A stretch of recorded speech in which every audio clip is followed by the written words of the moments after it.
and welcome to the stream. I hope everyone's doing well. I can already see Deb in chat. I hope you're doing well.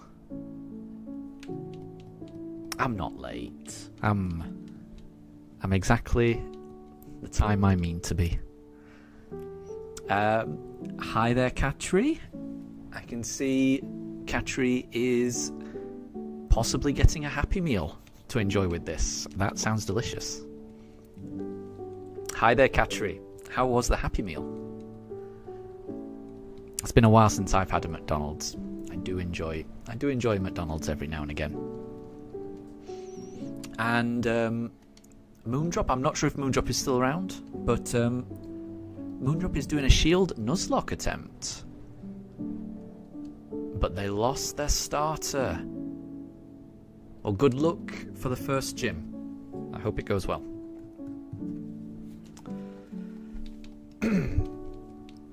Okay, right, we've got the first encounter. And Katri, yeah, I hope I get it this time as well. Thank you. I'm really hoping I get it this time. We're just going to do 100 encounters this evening because it's a midweek stream, so I can't stay too late.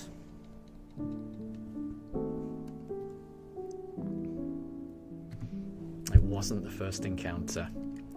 We've got 99 more attempts. Everyone thinks I'm late. I promise I started at 5. I was on time. Maybe a tiny bit late. Not that late. And yeah, it looks like Moon's not here. That's oh, was that a crash? I think that was a crash. That's unusual. That's a couple of times. I think that's twice now the Switch 2 has crashed on me. Not great. As long as it doesn't crash when I find the shiny, that's the most important thing. But yeah, I'll be doing 100 encounters this evening. I think that'll probably take me about 2.5 hours. That's how long it usually takes. The weather is lovely here in the UK, so it's no longer as hot as it was. So I've got my pooches with me. They haven't always been able to be with me when I was streaming over the weekend, but they are here now.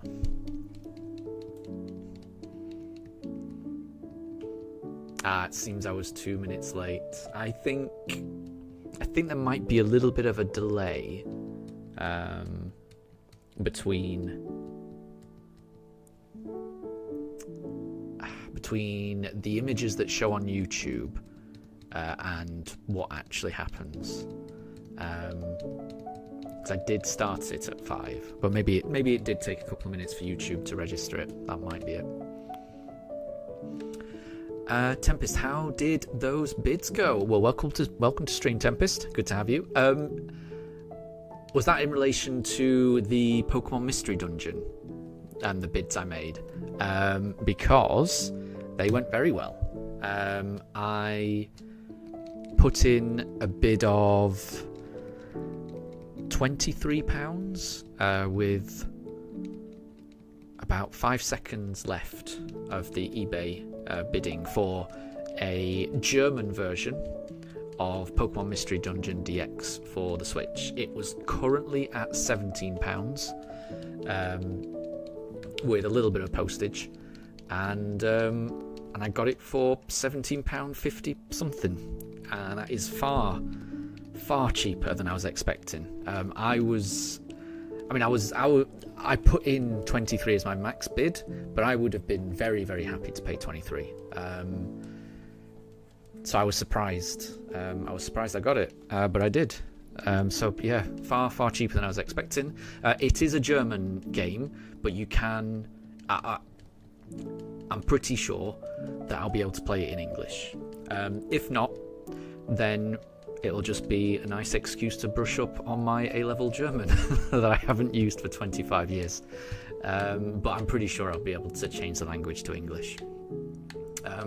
Yeah, so I'll be looking. It hasn't arrived yet. I won that auction on Sunday evening, so it's going to take a while. But yeah, I was very, very happy with how that went.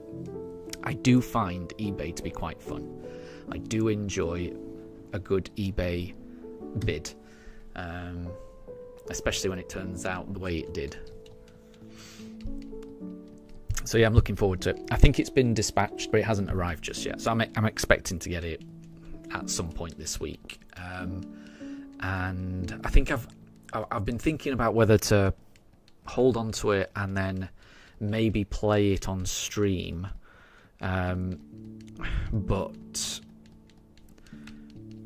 I think I'd rather just play it on my own. The reason being, I want to do I want to do this shiny only run, and I don't want anything to distract from it or take away from it. So I want to get this run done as soon as possible, and then after that there'll be Legends ZA, and then after that I do want to go back to Pikachu on stream. Let's Go Pikachu, and then after that I also do want to do some Dynamax Adventures runs. So there's a lot of things I want to do on stream, and that would mean me not playing Mystery Dungeon for probably about I don't know how long all that'll take, but it'll probably take about a year. And I don't think I can wait that long. So I'll probably just play Mystery Dungeon in my free time on my commutes to and from work. So I'm looking forward to that. So Katri, you're watching Pokemon Sun videos. Nice. That sounds like fun. And Deb, the weather's cooled down where you are as well. It rained yesterday. It's still around 28 degrees. 28, it's still warm, 28, isn't it? But at least it rained. Yeah, it's much better in the UK here. It rained for us as well yesterday, and definitely rained today. It's glorious weather. I've never been so happy for it to rain in this country. Yeah, the weather's much nicer now. Quite windy, but yeah, I much prefer it. So I'm a lot happier with the weather. So I'm glad that it's a bit cooler where you are too.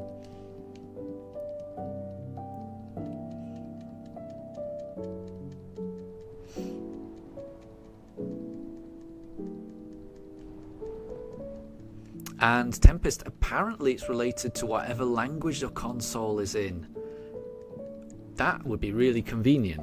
That would be awesome. So maybe I wouldn't even have to change the settings. I just plug it in, and because my Switch already knows that I like English, it will just play in English. I hope that's true. That makes it really easy. We shall see. I've never bought a game in a different language for the Switch before.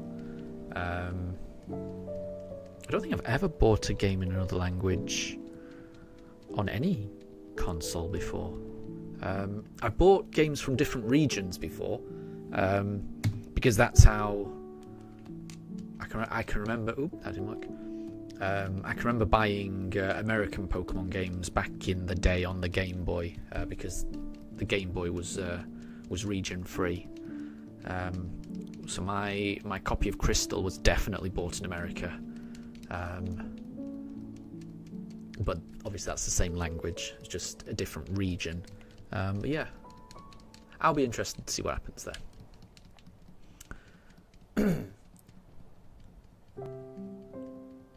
And so Tempest, do you think, yeah, if I stream it, I could just save it for after this run, or ZA or something? A part of me, yeah. I'm at the moment, I'm thinking I'm just going to play it in my free time. But there is a part of me that would like to just have my first experience of it on stream. So I'm not 100. I haven't fully committed to what I'm doing with it. Yeah, the only problem with doing it on stream is that I've got all these games that I want to play on stream. As you say, definitely after this run and definitely after ZA. But I also I also want to do a run of Let's Go Pikachu. I've been looking forward to that, and I also want to just do some Dynamax adventure hunting on stream, because I think that would be fun, and that would also be a nice way for everyone to join in, because other people can help get through. Other people can join the raids, and it really would be like a community effort. So I like the sound of that. And all of that sounds like it's going to take a very long time. I do, at the moment, I'm thinking I'm just going to play Mystery Dungeon in my free time. That's what I'm thinking.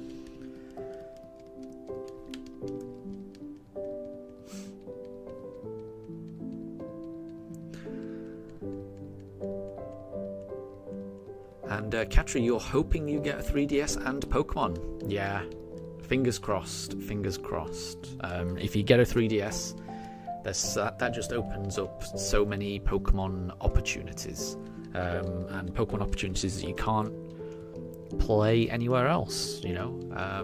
There's a lot of Pokemon games that are not available on Switch, and the only way you can play them is on the 3DS. And it allows you to play any of the DS games if you've got them, or if you were able to come across them. So, yeah, I hope you're able to get that, because that sounds like fun.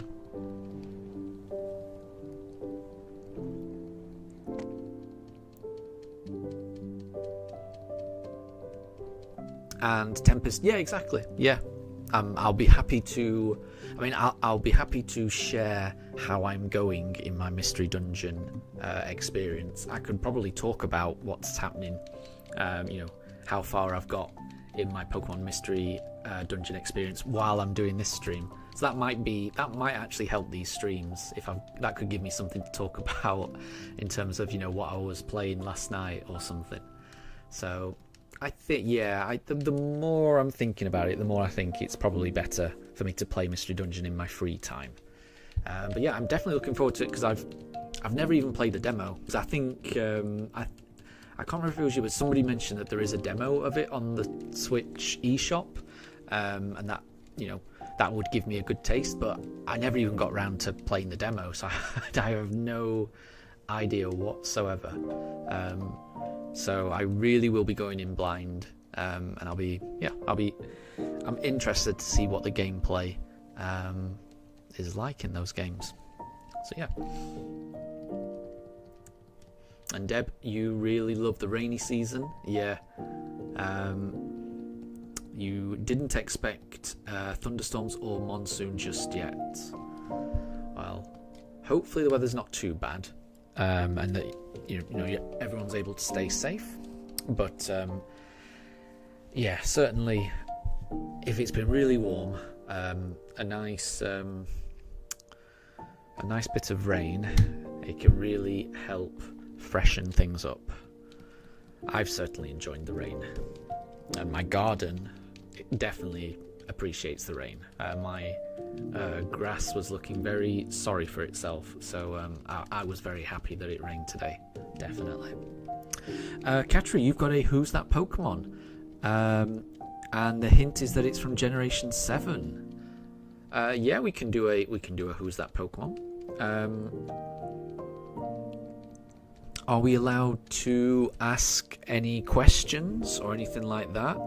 And there's a clue, and the clue is I fly like air, but I stay on the ground. I like the sun. Right, Generation 7. So that's a Alola. I do struggle.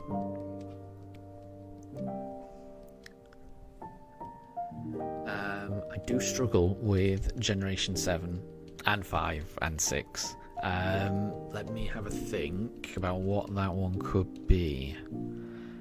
So, fly like air but stay on the ground.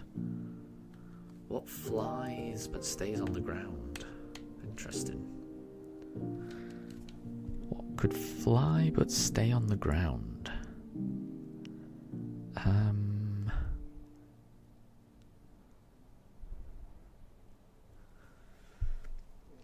I'm not sure. I'll go Cosmog.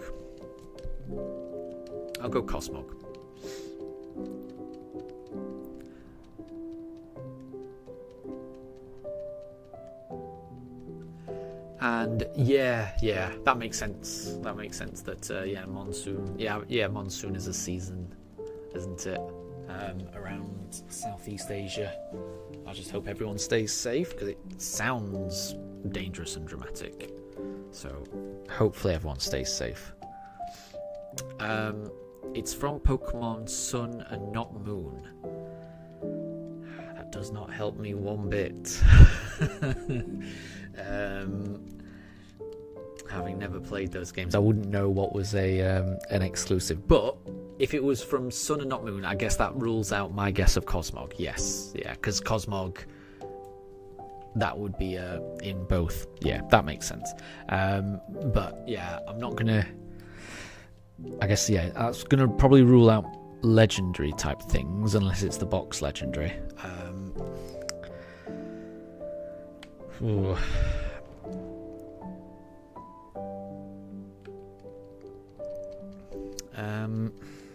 So what would fly but stay on the ground?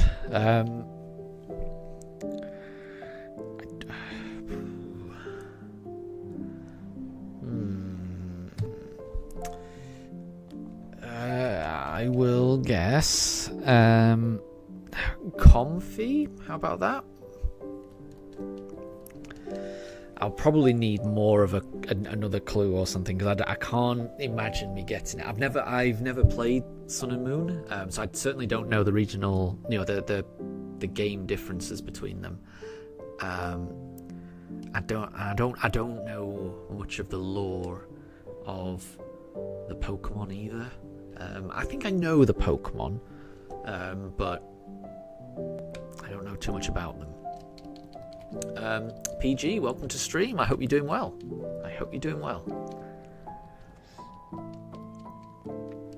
We are searching for the shiny starter. We'll be doing 100 encounters, so we'll be doing up to encounter 5,300. So fingers crossed we can get it. And Deb, you'll be sending Mega Greninja in the Discord. I'll try and have a look. Bear with me. Oh, there we go. Oh wait. Is that a screenshot? I don't need to see. Is that from a new trailer or something? Because I don't really need to see like spoiler type stuff. If it's from a trailer, I can't remember if that's if I've seen that or not. I'm kind of looking forward to just seeing what's in the game as I play the game. But I don't know. I don't mind too much. But I don't know if anyone else. I'm not too bothered. But just in case other people might be bothered. Just, if it is a spoiler, then just be careful, because some people might not want that spoiled. But I don't know. I don't know enough to know whether that is a spoiler or not, so I'm not sure. Deb is guessing Oricorio. That makes sense. That's a good guess. I like that guess. Because whenever I've seen Oricorio, it has been on the ground. That's a good guess, Deb. I like that. That makes sense to me. But there's another clue, which is I evolve from something's second form, which means it's a third stage evolution.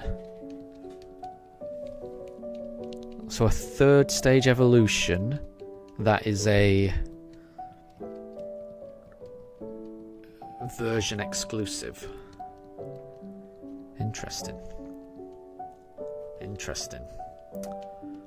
Right, let's go Chimchar. So a third stage evolution that might be a version exclusive.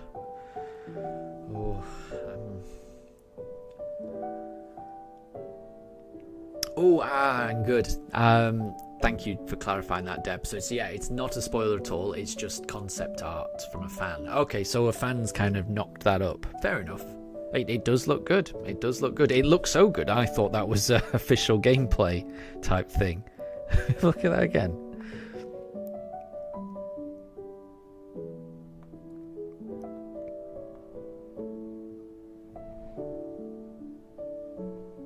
Yeah, that's great. I would have thought that's yeah, I would not have known that was a concept fan made. I would have thought that's the actual thing.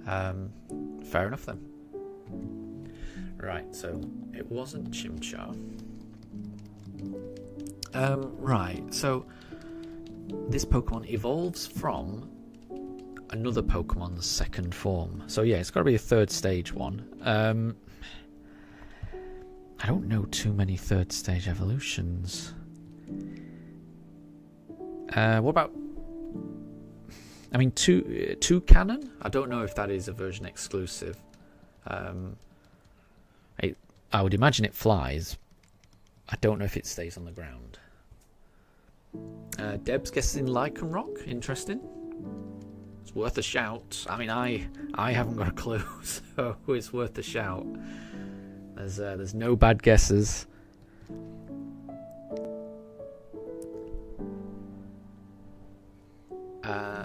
And Katri says, hint 3, that this Pokemon loves Lily in the Pokemon Sun and Moon show. Oh, I haven't seen that, but for anyone that has seen it, that might be a good clue.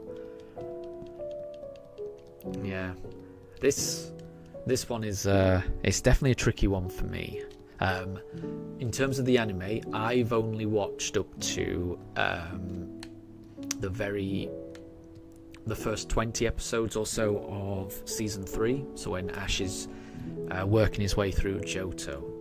I've been watching a couple of episodes per night. I think the most recent episode I watched was Ash had already got his first badge. So he'd beaten Faulkner, and he'd just given away Charizard, which was very sad. He left Charizard to train with the other Charizards. But yeah, I'm working through the anime, but I'm a long way behind. So I am currently in Johto at the moment.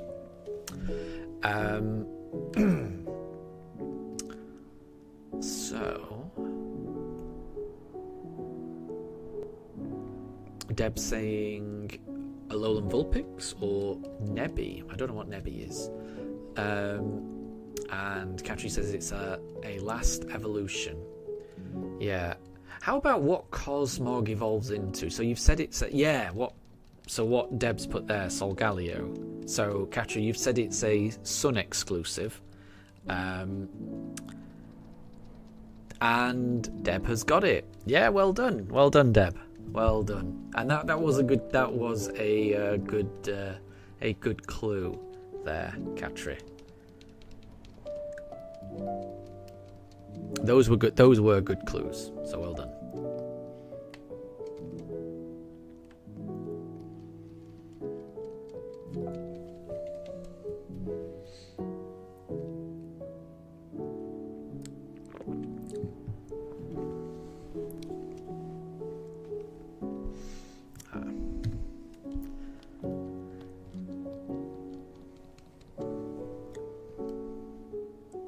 And yeah, well done. Well done. I definitely struggled with that one. But I'm always a bit rusty on generations 5 to 7. But if I watch enough of the anime, then hopefully eventually that should fill in my knowledge gaps. So I'm looking forward to that.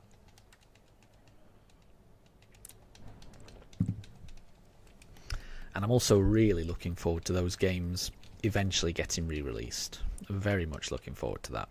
Because I do really want to play Black and White, X and Y, and Sun and Moon. And all of the editions as well. And Cloud Taps, good evening. I hope you're doing well. Welcome to stream. We'll be doing another 85 encounters. Fingers crossed we can get the shiny. Fingers crossed. You never know.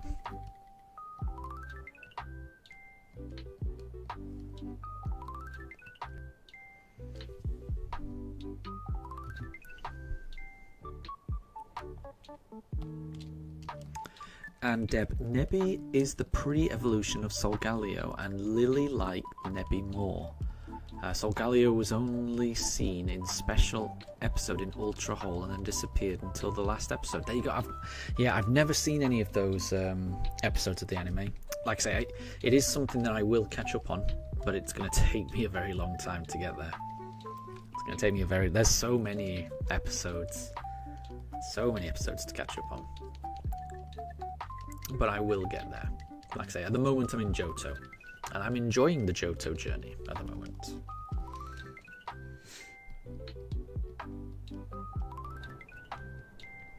Apologies for the pooch cam. It's going a bit crazy. Zooming in on just random plushies. No idea what it's doing.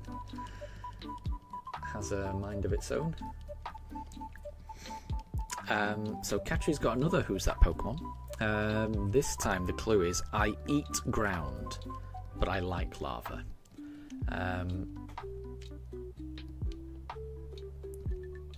As a drink, interesting. What about Camerupt? That feels like a ground fire type. My guess would be Camerupt for that one. Catri.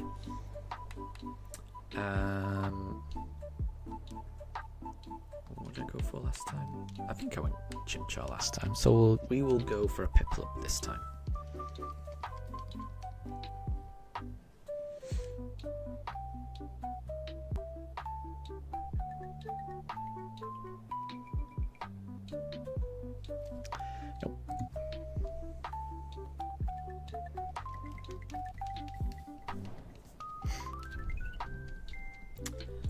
Yup, right off the bat. Oh, wait, so was Camerupt right, Catri? That was a good guess if it was. I'll be happy with that if it was.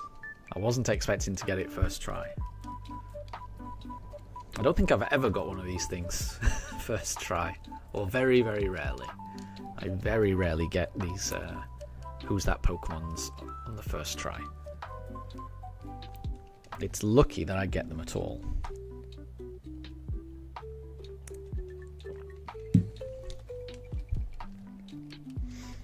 And it was. Well, that was a good clue then, Catri. Well done. That was a good clue.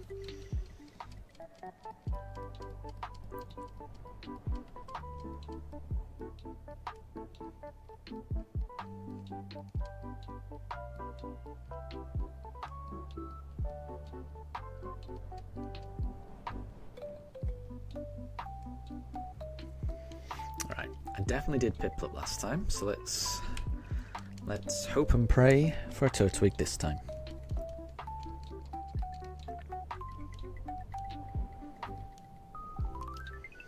And no problem at all, Deb. I hope your dinner was delicious.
Okay, so I know this isn't the shiny that we're looking for, but I have opened up a pack in TCG Pocket, and I've got a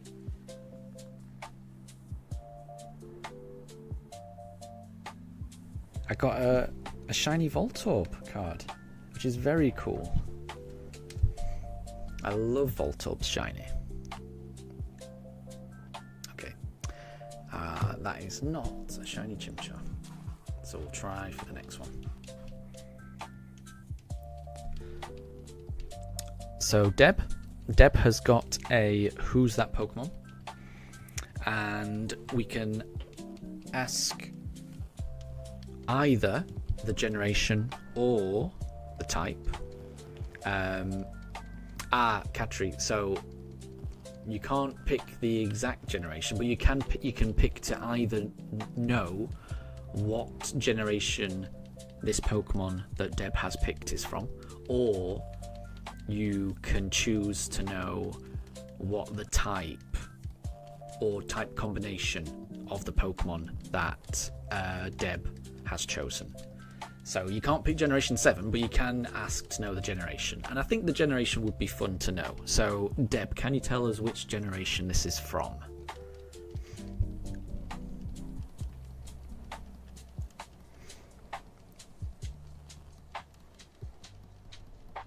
And Mello, good to see you.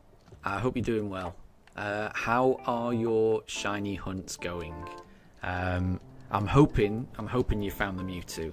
Fingers crossed. Fingers crossed. And no problem at all, Katri. Don't worry. Don't worry.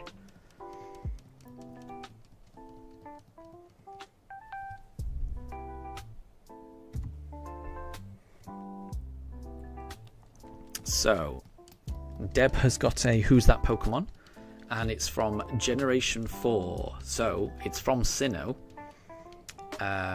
So, Cloud Taps is guessing Piplup. I like that. That'd be pretty cool. I am going to guess Drifblim. I'm gonna guess Drifblim as my guess. Ooh, Mello, so you're currently at 1,100 resets for Mewtwo. Good luck, really good luck for it. I hope it comes soon. I really hope it comes soon. You definitely deserve that. You definitely deserve a shiny Mewtwo. Katri is guessing Turtwig. Yeah. I like the belief that it's one of the starters. I'm hoping that might make our shiny starter more likely to appear. You never know.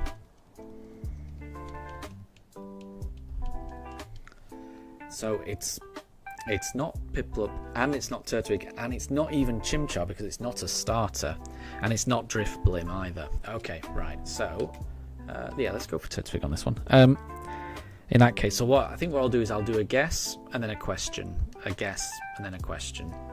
So can we know what the category of the Pokemon is? And the category of Pokemon is the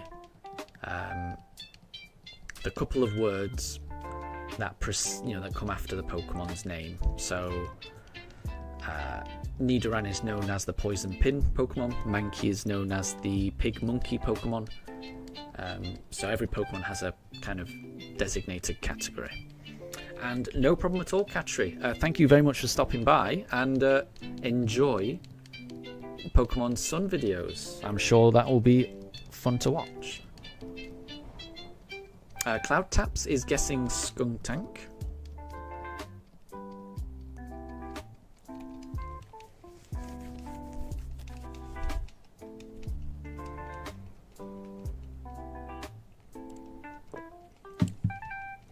Ooh. So the category, this Pokemon is known as the Gratitude Pokemon. The Gratitude Pokemon. That's an interesting one. I wasn't. Let me have a think about that. What could that be? The Gratitude Pokemon.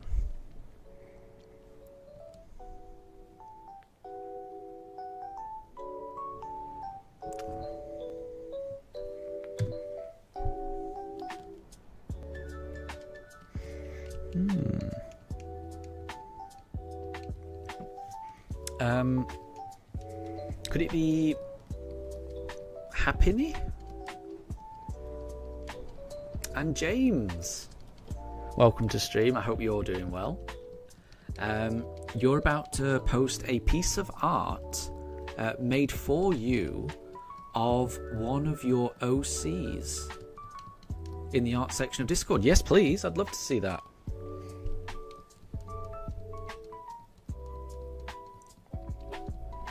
So, James, when you say you're going to post a piece of art that was made for you,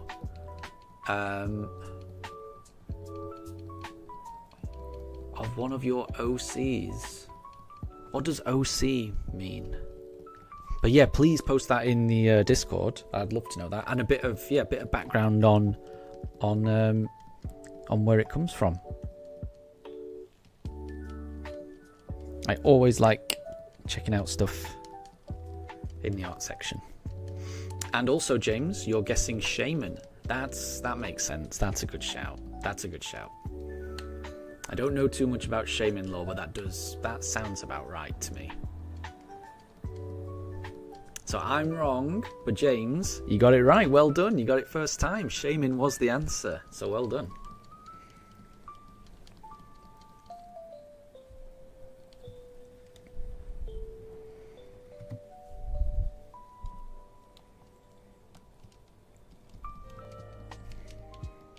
Oh, here we go. Right, so...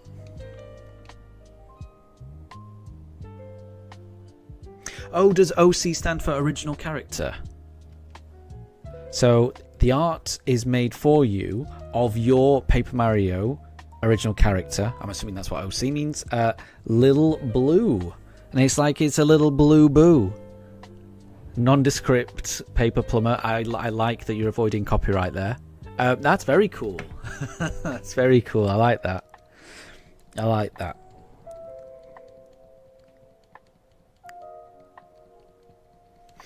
And I like the colourful backwards baseball cap as well. Very cool.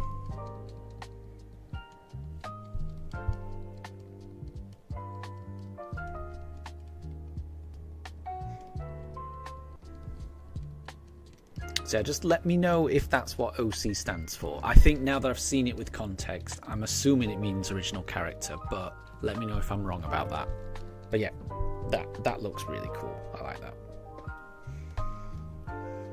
Right, what did I do last time? I can't remember. So we will choose Piplup.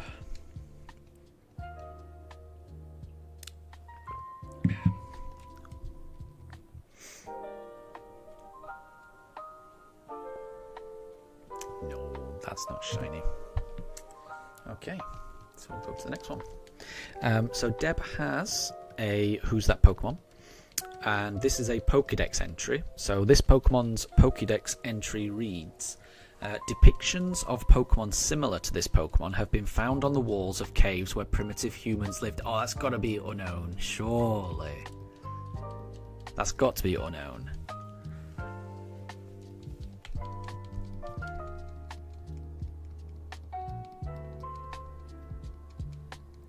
I mean, maybe it isn't, but that would definitely be my first guess. It could also be just like a really prehistoric Pokemon.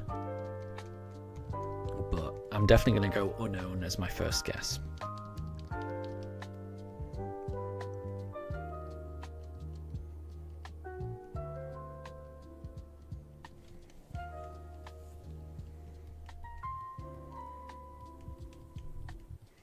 It's not unknown.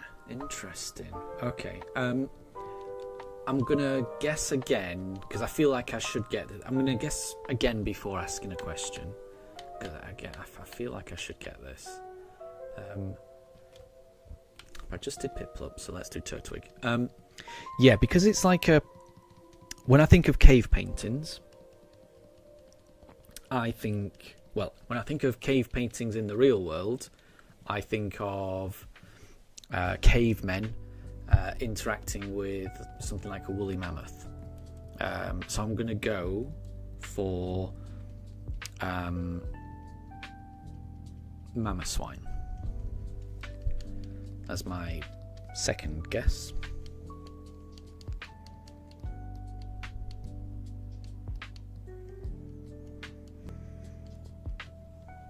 Because where it says primitive humans, that sounds caveman-ish to me. And Katri, welcome back.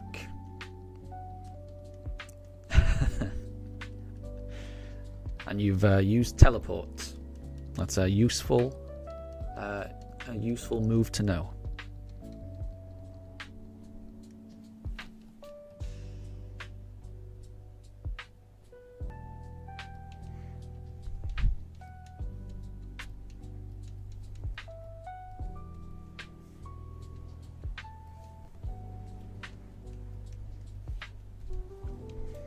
And it's not Mamoswine. Okay, right. So in that case, can I know the category of the Pokemon?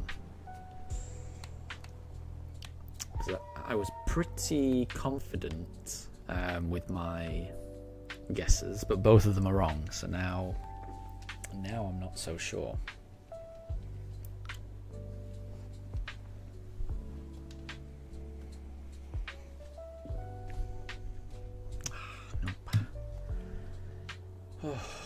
Still no shiny. We'll be doing encounters all the way up to 5,300, so we'll be doing another 74 encounters.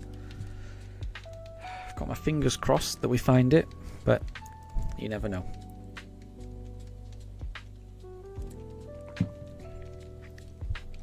It takes as long as it takes.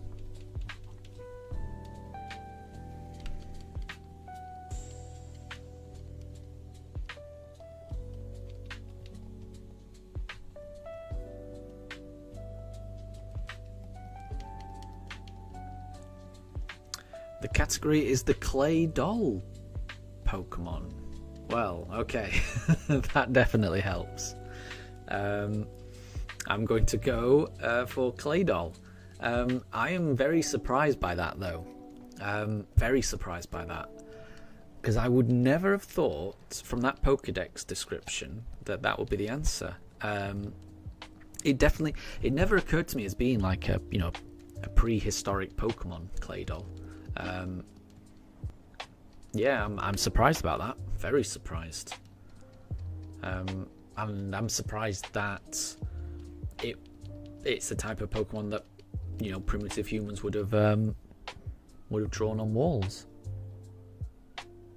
Very strange, but very interesting.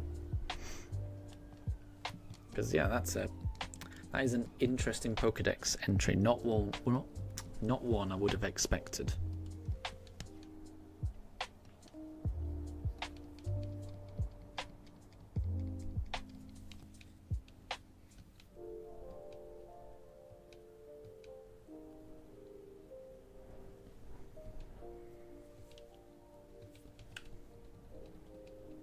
Oh, Claydol is incorrect. Oh, then Baltoy, if not Claydol?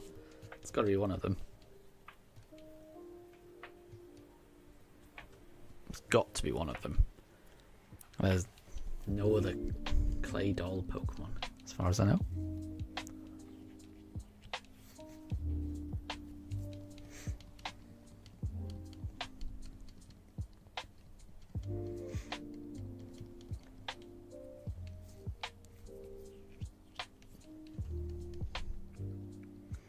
And it's the entry from Ultra Sun. Interesting. There you go.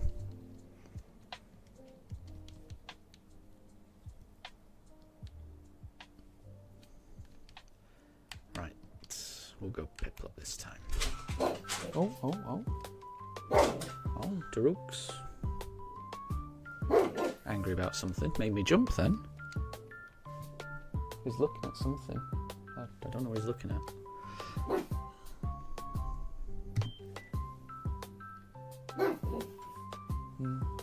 No idea. I was wondering whether he saw a fly or something, but I don't think so. He's just barking at the ceiling. Yeah, I'm not sure what he's barking at.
And Deb, so all of the Pokédex entries for Baltoy involved it spinning on its foot, except for Ultra Sun's Pokédex entry, which is why you chose that one. Makes sense? Yeah, makes sense. That's definitely the most obscure one, definitely.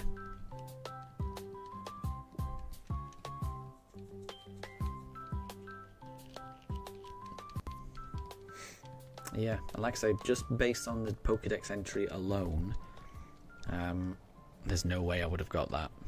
No way I would have got that.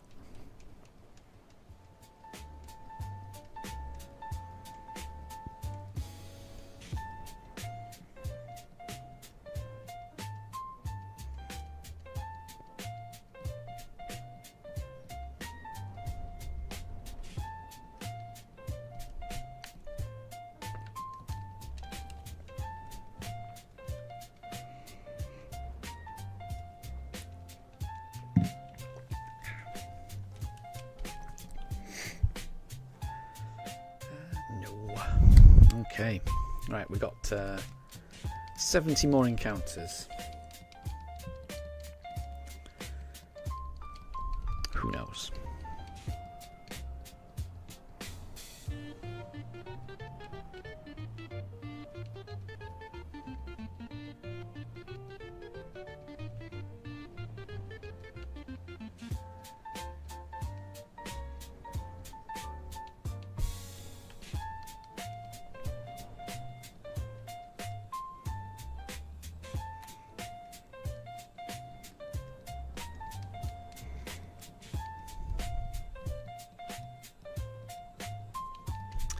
And Deb, you've got a Who's That Pokemon? So we went for Generation last time. Let's mix it up. We'll change it each time, I think. Let's know the type this time, because sometimes that can really narrow it down to, you know, just a very small handful of Pokemon. Sometimes it ends up being there's hundreds of Pokemon, but you never know. Right, I think I did Chimchar last time.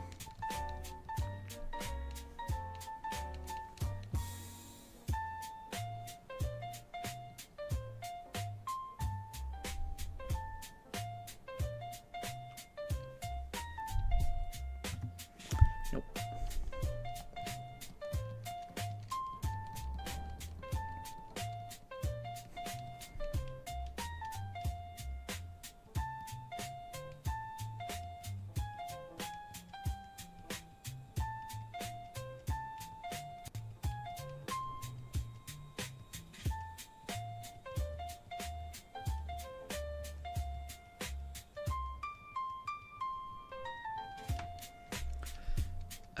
So the type is bug poison.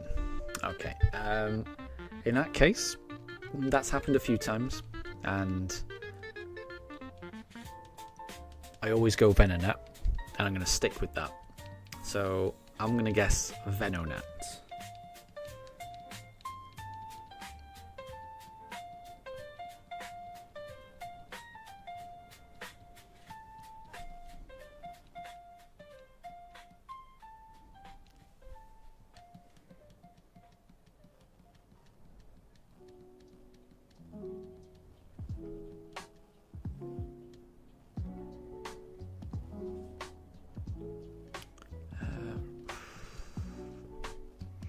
I will do Turtwig.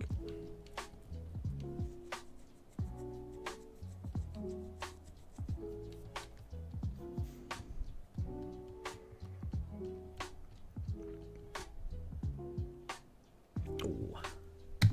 Nope. And Venonat was right. Well, we've done Who's That Pokemon before, Deb, and we've done the type before, and the type has been bug poison before. And every time that the type has been bug poison, because it's come up a few times, I've always said Venonat. That's always my first guess when it comes to bug poison. Finally, it's right.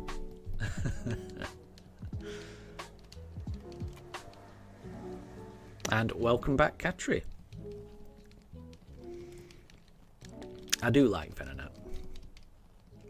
That's that has always been my default bug poison answer. I'll have to change it now though, now that it's finally been correct.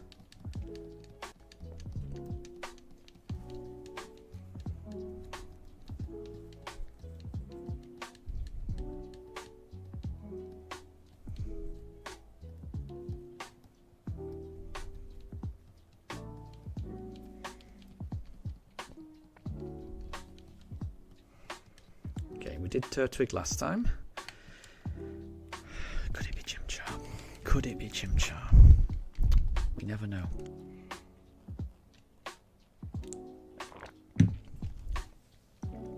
Please. Nope. Try the next one.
Ooh. So Deb has got a Who's That Pokemon? I've already got an idea for what it might be.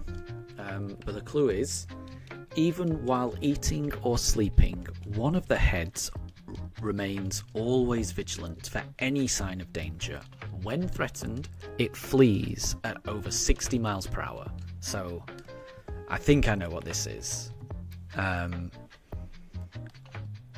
Because you've got a multi-headed Pokemon that is a little bit skittish, and a multi-headed Pokemon that's very fast. All three of those things point towards Dodrio in my mind. So I'm going to go Dodrio.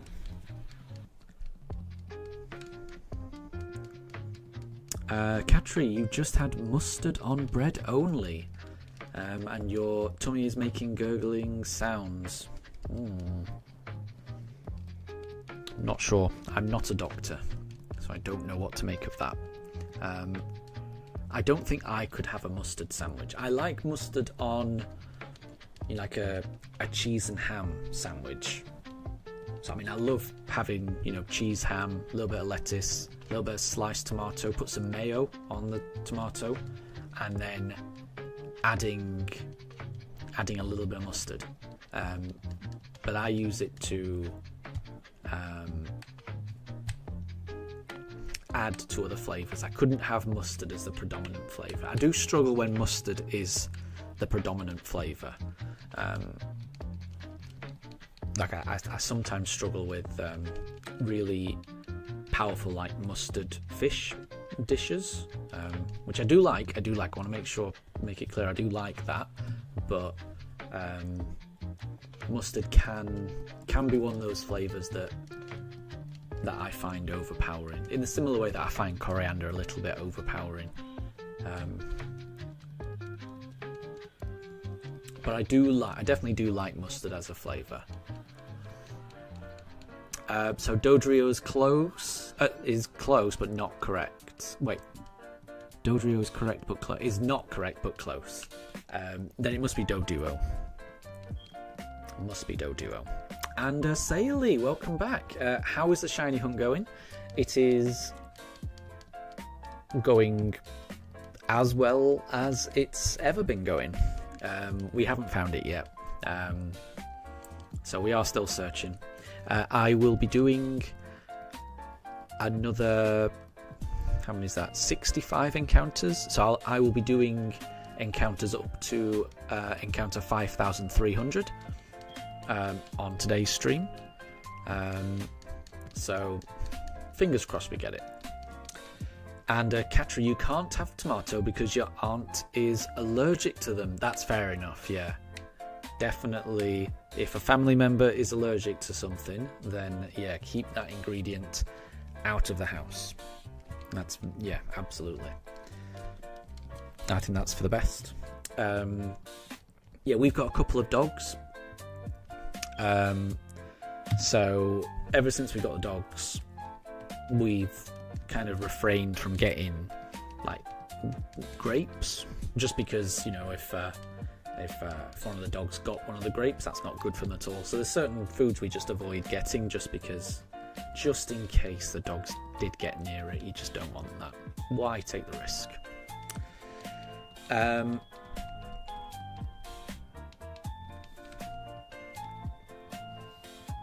thank you very much, Saley. Thank you. I hope we find it soon as well. I really hope that. We never know. And Saley, was I streaming for a while today? No. So my midweeks, my streams that take place midweek, they're never very long. I started streaming about an hour ago, so we're about an hour into it. I will be streaming probably for another hour and a half. And that's about it. I work 9 to 5, so I can't stream for too long on weekdays. So this is definitely a shorter one. But I'm hoping to get through a total of 100 encounters today. That's the plan.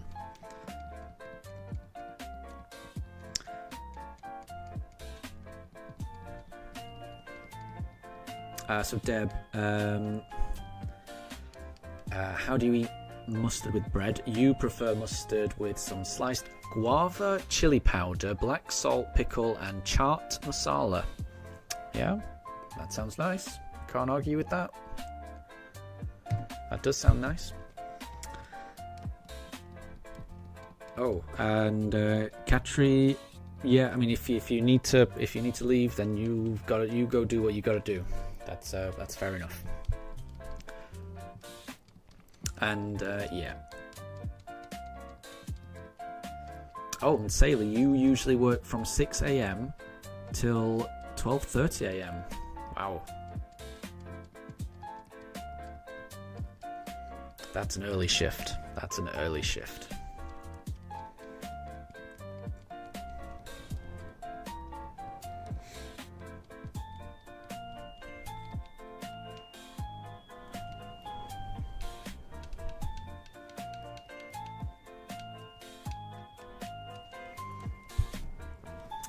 Daruk is looking very serious in the pooch cams at the top. Looking off into the distance. I think he looks very regal sometimes. Oh. No, I'm not sure what he's looking at.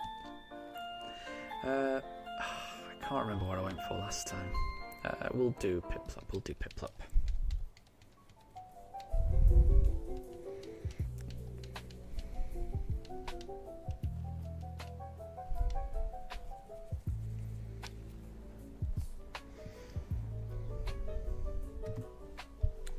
And yeah, Saley, I use that turn of phrase as well. Like, I often say that I can't complain. I might be wrong, but that feels like quite a... I always associate someone that says that they can't complain. I associate that with as being a very British turn of phrase. I might be wrong, but that sounds... You hear that a lot in Britain, even when people actually probably would like to complain about something. There's probably something in the back of their mind that they would like to complain about, but they'll just say, when someone asks them how they are, they will often just say, can't complain. At least that's my experience. But I hope everything is good with you, Saley.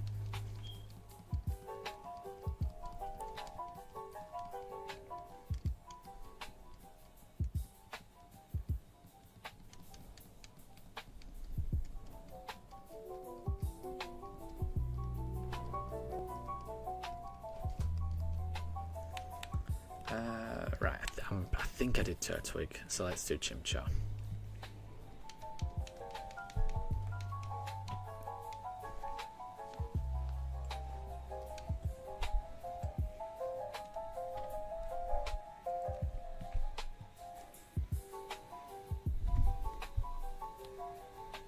And Sailor, yeah, you interpret the phrase as "it's going okay, you're still breathing." Yeah, that's my interpretation of it as well.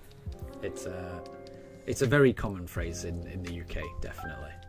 I feel like it is anyway.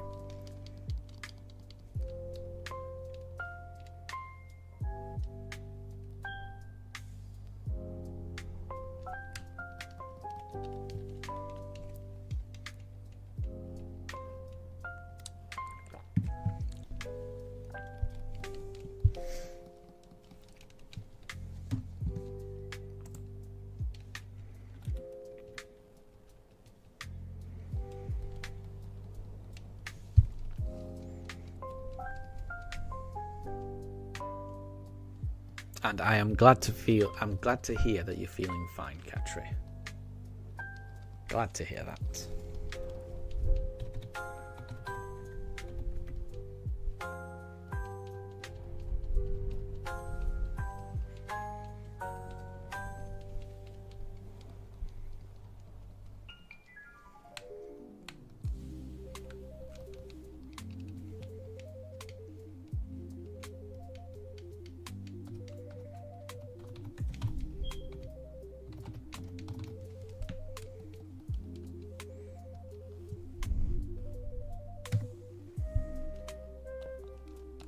I'm sure you all can't hear that because it's a noise that's coming from like 2 floors down from where I am right now because I'm in the attic. But one of my smoke alarms that are attached to the ceiling in the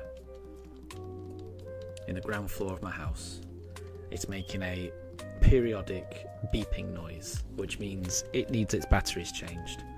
And I've been trying to get this smoke alarm off the ceiling for the past 2 days, and I cannot do it. It's so high up, and I've been trying to jab like a screwdriver into it just to try and pry it off the ceiling, and I can't do it. There's a trick to it, and I haven't figured out what the trick to it is.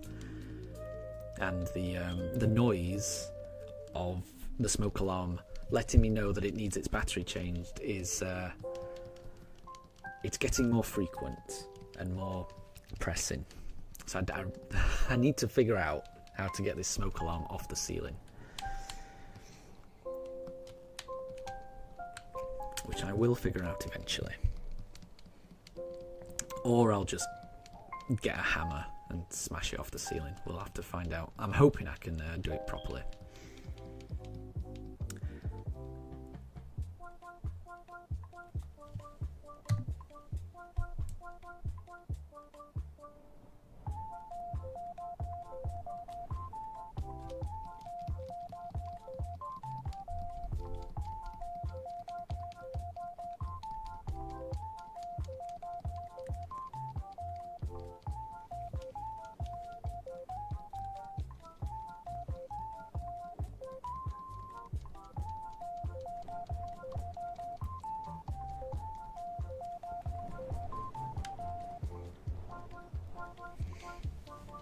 And yep, and Katri, I hope you're feeling well. I hope you're feeling well.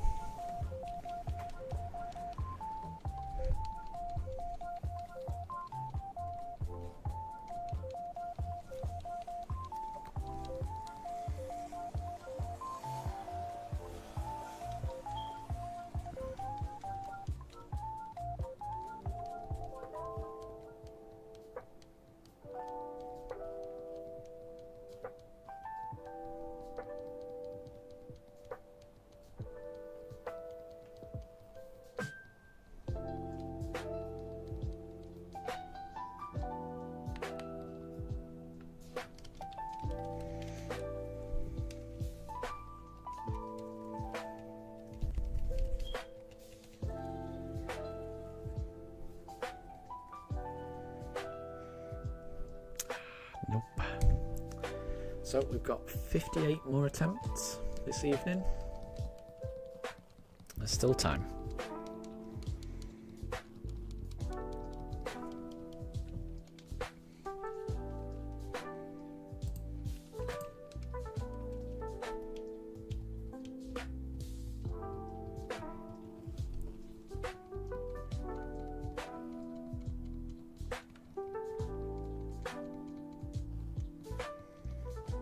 Ah, Deb, so you interpret that something is definitely wrong when someone says that they're okay or fine or can't complain. Interesting.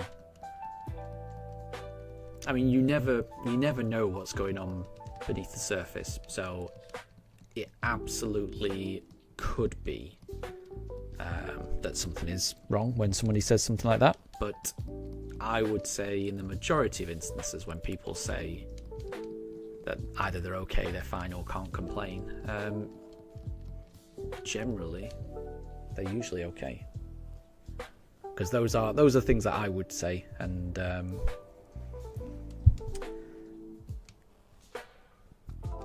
okay. So Deb, you've got a who's that Pokemon? Generational type only. I think we did type last time, didn't we? I think so. Oh, and Saley wants type. Yeah, we can do type again. I'm okay with that. Let's find out what the type is. Because that can narrow it down. Sometimes it narrows it down. Sometimes it doesn't so much. Because like last time it was bug poison, which there was a lot of bug poison. But then we got quite lucky with the guess.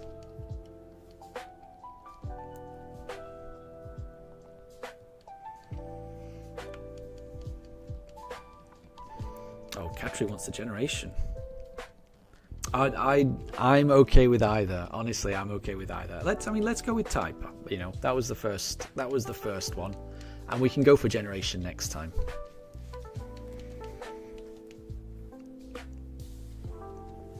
There's nothing to apologise for just stating a preference. Nothing wrong with that.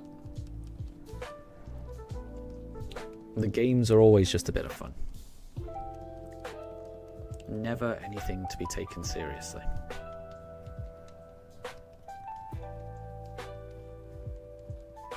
Right. Did I? We'll do Piplup.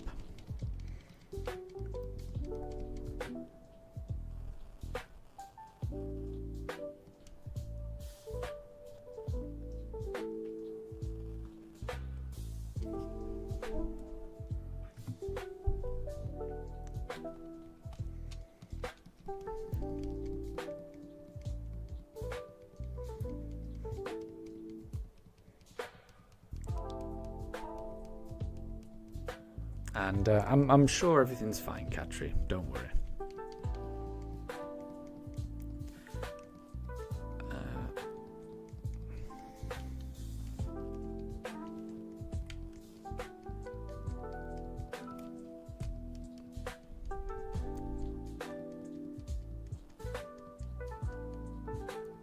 But I will say, I think we can move on from what's going on with your toilet, though. I think we can move on from that.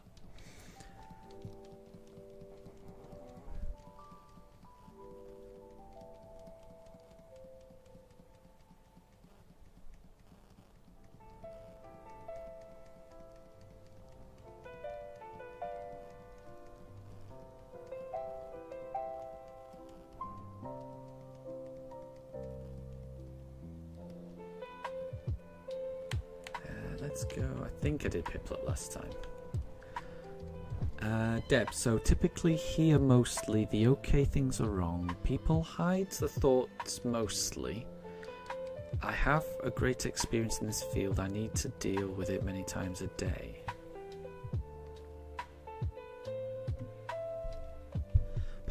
I mean, again, you never. That's something that I think everyone should be probably aware of as they go through day to day.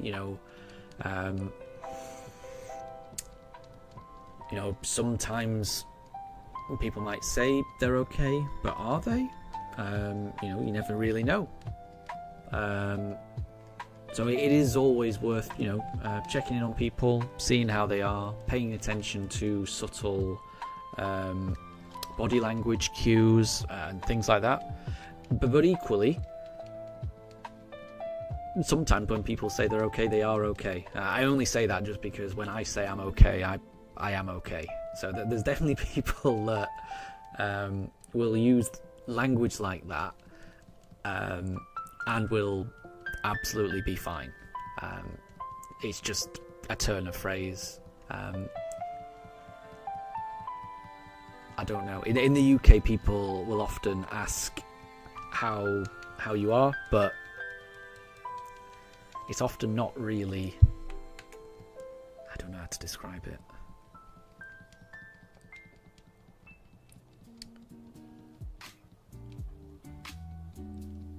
Yeah, I don't know how to describe it. But I mean, I would definitely often say things like I'm fine, or I'm okay, or I can't complain.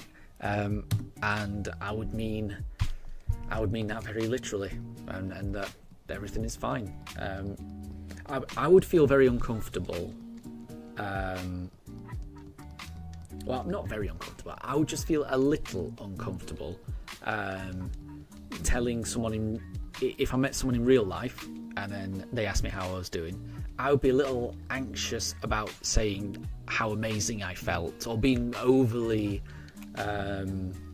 enthusiastic about how I'm feeling. I don't know why there'd be that anxiousness there, but I would always feel like it's just a little bit more polite just to be reserved and just say, yeah, I'm doing fine. I'm doing fine. I don't know why there is that reservation. I don't know if that's a British thing. I don't know if that's a me thing. But that reservation doesn't come from a I'm not doing fine place, but I appreciate that may be the case for some people. It's just more of a I don't want to make a scene. I'm doing fine, just getting on with it. Everything's okay. Who knows?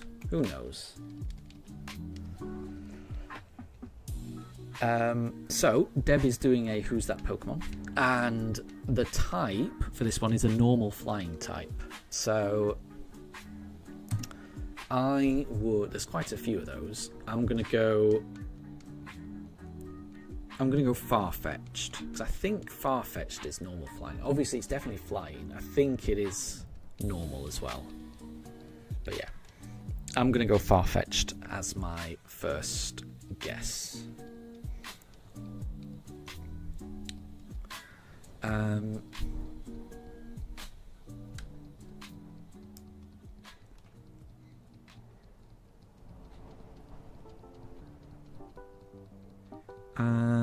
And Deb, and then if you try to correct them to not hide their thoughts, they can get angry and wouldn't even talk to you again. I'm sorry to hear that.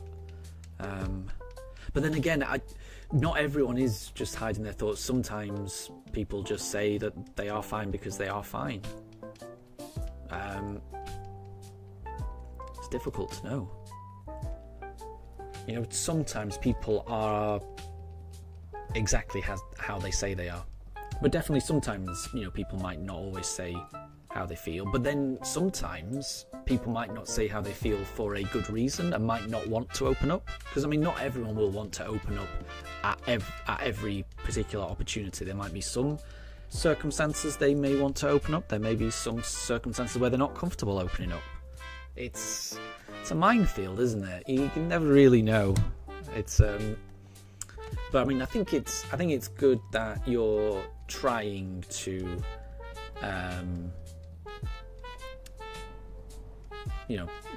trying to look out for people and make sure that they're okay, and I think that's good. But I guess equally there probably are just people,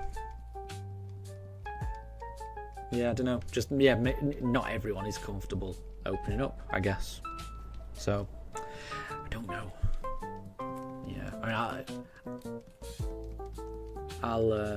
I'll be quiet because it's not really an area of my expertise. I haven't got a clue, really.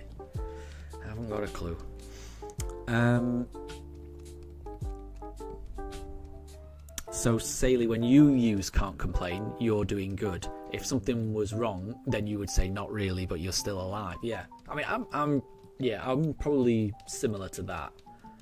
Yeah, I would definitely use the I can't complain when I'm doing good, when there's nothing to complain about, because complaining is it's kind of a national pastime in the UK. Saley's guessing, or Saley has a question: is it an evolution line that you find very early on, like Starly, Pidove, or Pidgey? And Deb says it's not found early, and it is not far-fetched. Interesting. Okay. Interesting. Saley's guessing Unpheasant, and it's not Unpheasant. Right. I'm feeling there can't be that many normal flying types, honestly.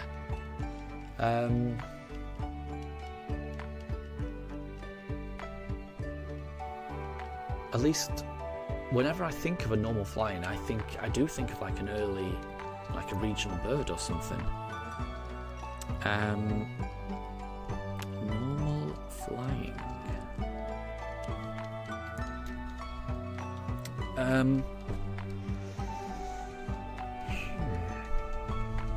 That's a tricky one.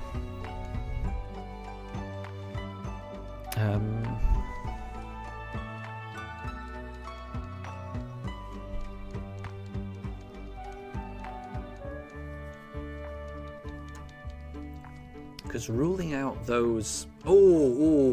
actually, wait. We've already had Doduo and Dodrio.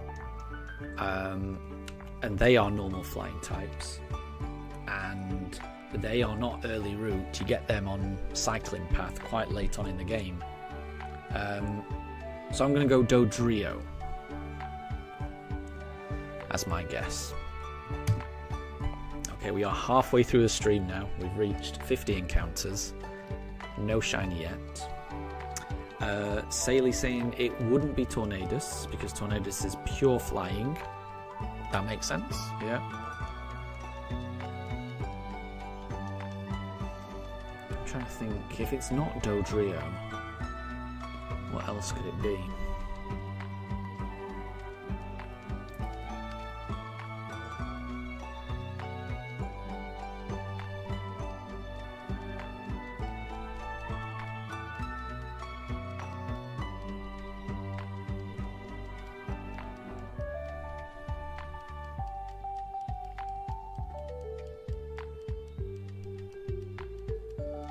Oh, all wrong. So it's not Tornadus, and it's not Dodrio. Interesting. Oh, Saley's going with Toucanon. Yep. I can imagine that being a normal flying. I don't know for certain. I don't think I've ever used a Picky Peck on a playthrough, so I don't know. But that definitely looks like it would be a normal flying type. I keep forgetting what I went for. And it's not Toucanon. Okay, right. We've had a few guesses. I think we're going to need a clue here. Can we get... So we've got the type. Can we get the...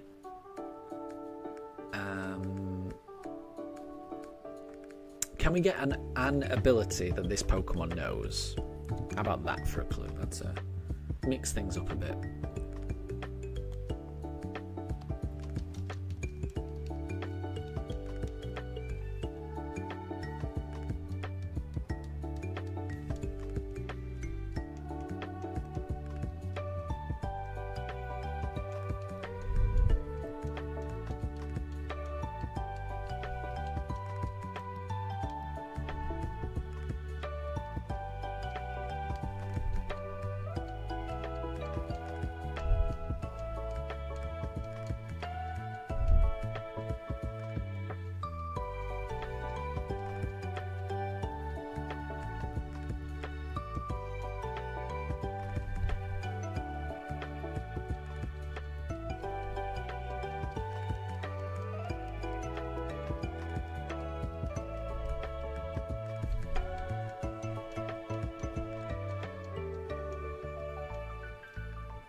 let's go. I think I did Piplup last time, so let's do Turtwig. So the abilities that it has are Keen Eye, Hustle, Sheer Force. I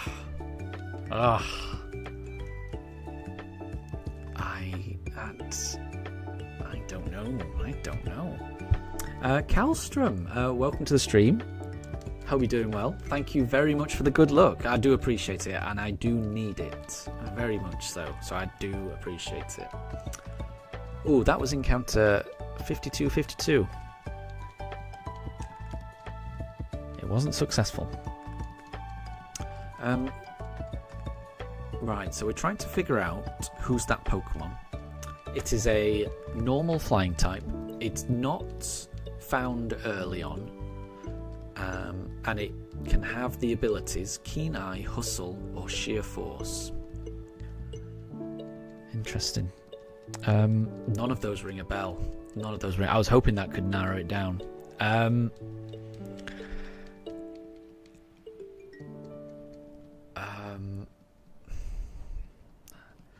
Oh, Saley thinks they might know.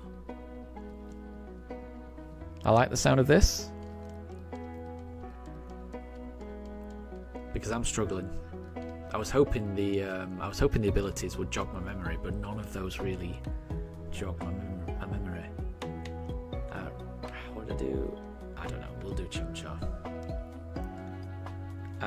So this is the Pokemon that Saley had on their Pokemon White playthrough, and it was Bravery.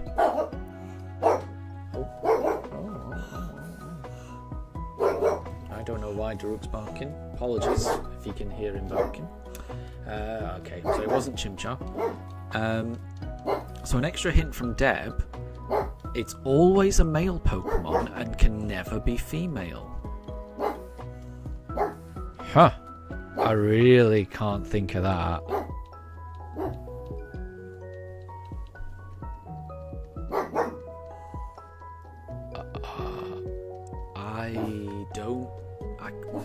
A Pokemon that can only be male and can never be female, and it's a normal flying type.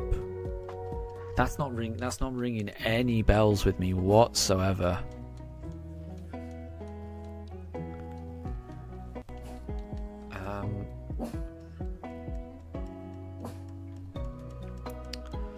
And Saley is saying that it must be Rufflet. So can Rufflet only be male? So Saley's saying, yup, just like how Mandibuzz is always female. I didn't know that either. I had no idea about that. Well done for knowing that. That is news to me. I didn't know that Mandibuzz could only be female. And I definitely didn't know Braviary could only be male. That's really interesting. So it sounds like you're right with your Rufflet guess. Well done, Saley. Well done. Well done, because I would not have got that. I had no idea about that. No idea about that.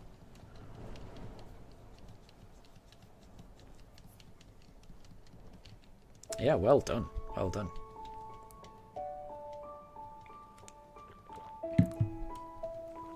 And good question, Deb. Those were some good clues for it. I mean, it went over my head because I didn't know the answer, but those were some good clues. So Rufflet is only male and Mandibuzz is only female. Yep, I did not know that. You learn something new every day.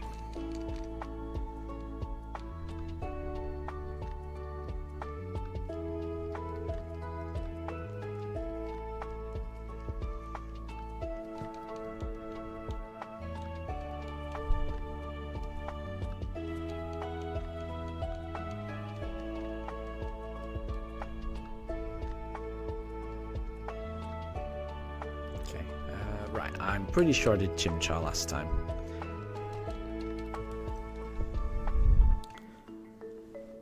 So we will do Piplup this time.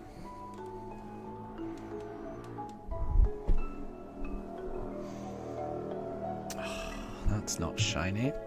Okay, we've got 45 more attempts for this stream. There's still a chance. There is still a chance.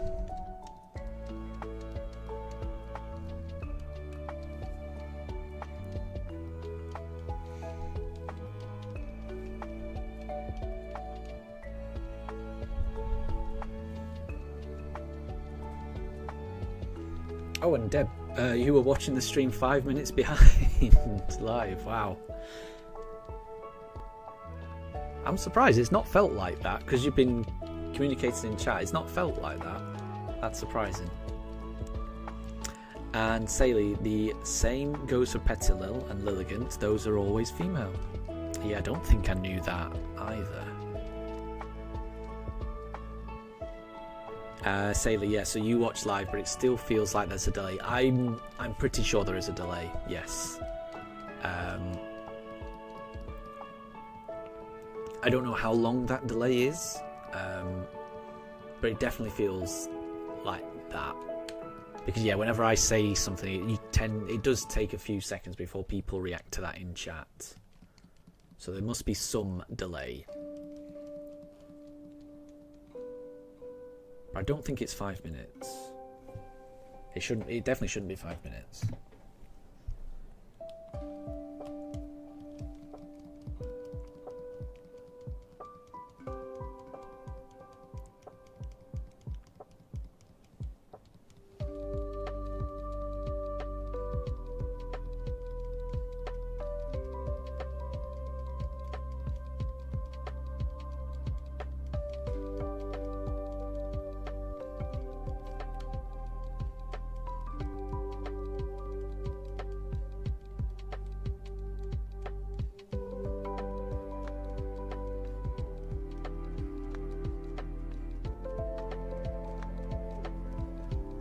Yeah, I'm sorry to hear that, Deb. That sounds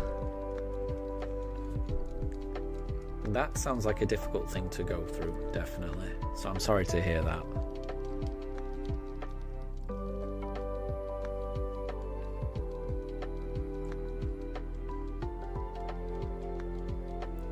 Oh, and no problem at all, Saley. You can call me Pugs. There's nothing wrong with that. The channel's called Pokemon with Pugs, but really, the Pugs relate to the two pooches who are on the pooch cams now. So my two Pugs are Daruk and Mifa. They're named after characters from Zelda Breath of the Wild. My name is, as Deb has put in chat, it's JJ. So that's my name. So all of my characters in Pokemon and on my Switch are JJ, because that's just my name. But if you want to call me Pugs, whenever anyone addresses me as Pugs in the chat, I don't mind that at all, because it kind of does make sense, because the channel's called Pokemon with Pugs. So I do not mind being called Pugs as well. So don't worry about that. But yeah, my name is JJ, and I'm happy to be called that. I'm not precious about my name. So as long as I can figure out when someone's talking to me, that's the most important thing. So whenever I see Pugs in chat, I know that people are talking to me, and that's fine.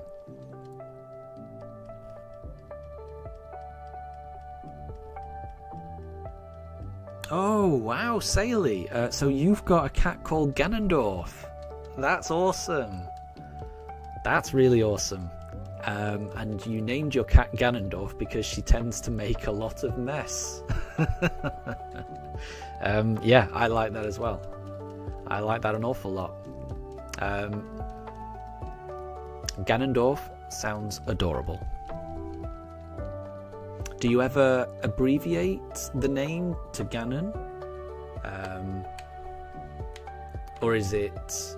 Do you refer to your cat as Ganondorf, the full name, when she's done something wrong?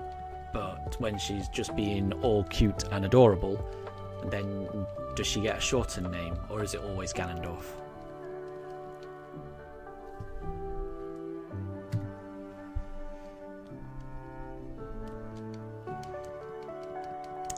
And Deb, YouTube has a 1 to 2 minute delay. That sounds about right, yeah. But it's to maintain the server. I didn't know that. So if it was real latency, the server would overload and lag. Sometimes the stream ends before you complete your outro. Oh, interesting.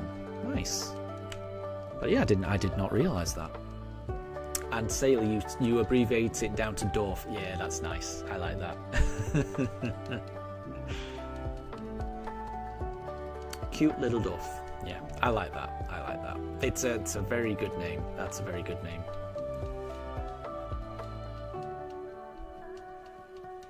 But yeah, we like our pugs' names as well. We were very unsure of what to call our dogs, because we got Daruk first, but there was just something when we got him. There was just, I don't know. There was just something about his face. It just screamed Goron to me.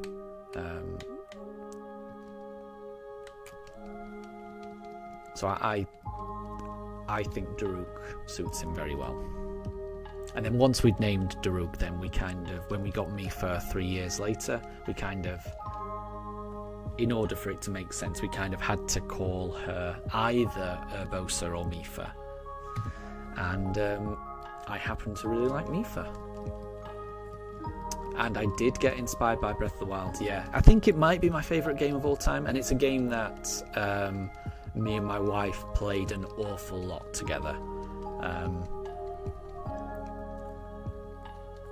Yeah, I think Breath of the Wild might be my favourite game. I always liked Zelda.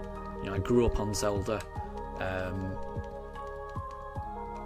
But playing Breath of the Wild for the first time just felt different to any other game that I'd ever played up to that point. Yes, I spent a very long time playing Breath of the Wild.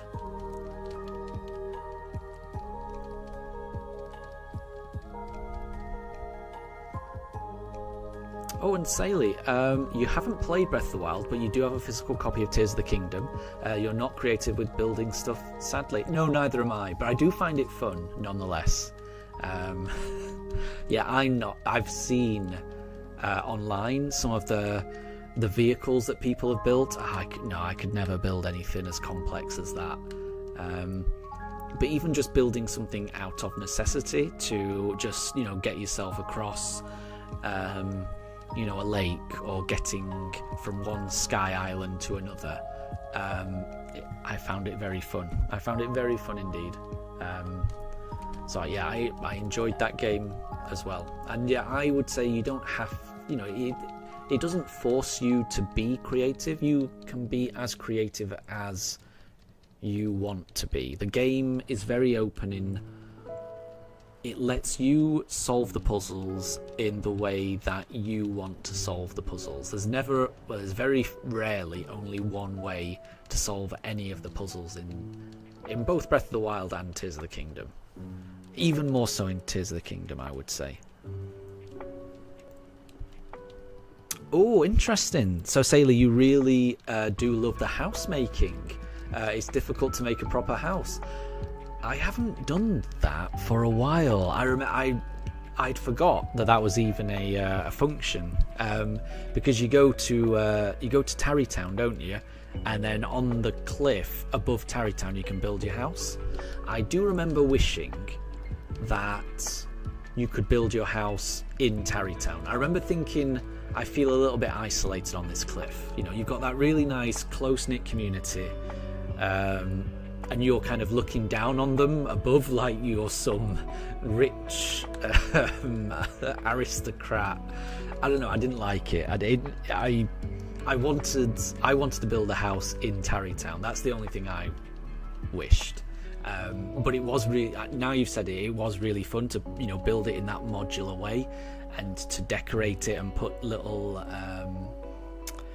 you could put a little fireplace in, I'm pretty sure, and a little weapon display area, and I think you could even put like sofa. Yeah, there were units that looked like sofas and bedrooms that you could arrange. It was very, it's very cool.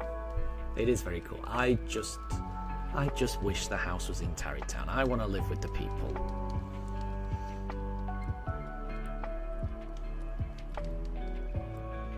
And Deb, you're waiting for LOTM game. Hopefully it comes out soon. The visual looks amazing and gothic. I don't know what LOTM is. I can't. Yeah, let me know what that stands for, because I'm not familiar with that. What that stands for. I think it'll come to me. I've probably heard of it.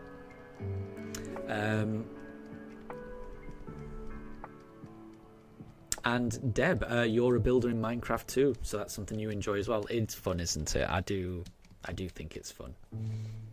I agree.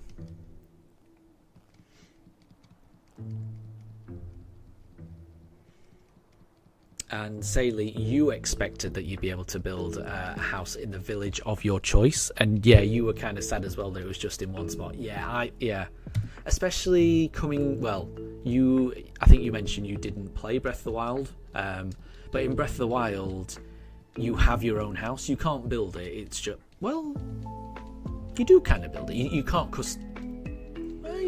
you can customize the inside. You can't customize how the outside looks, but you do end up building your own house. But it's nothing like Tears of the Kingdom. You can't customize rooms and stuff like that. It's just your house is always going to look one particular way. You pay for add-ons to it. But it's still it feels part of the town that it's in. I won't give away where it is, but you feel part of that town. It's a little out of the way, but it's just down the road. It's not completely out of the town. Whereas, yeah, the Tears of the Kingdom house that you have, it does feel very removed from Tarrytown. Yeah, I wish there was a bit more attached to Tarrytown, because it does feel very far away.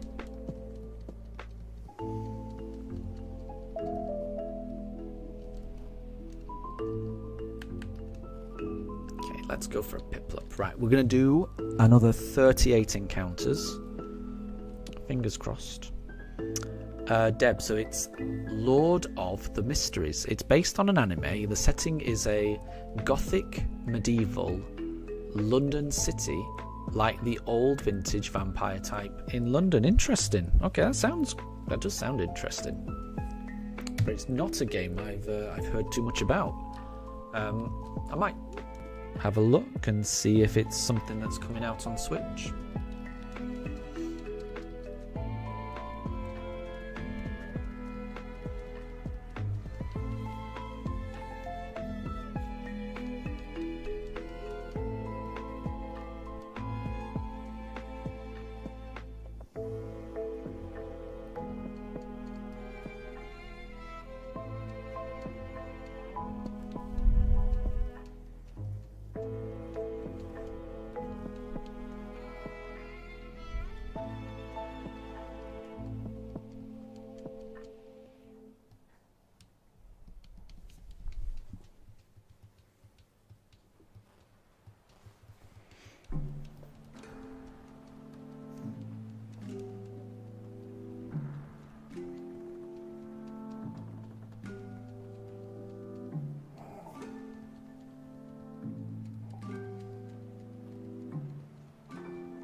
I do keep forgetting what we went for last time.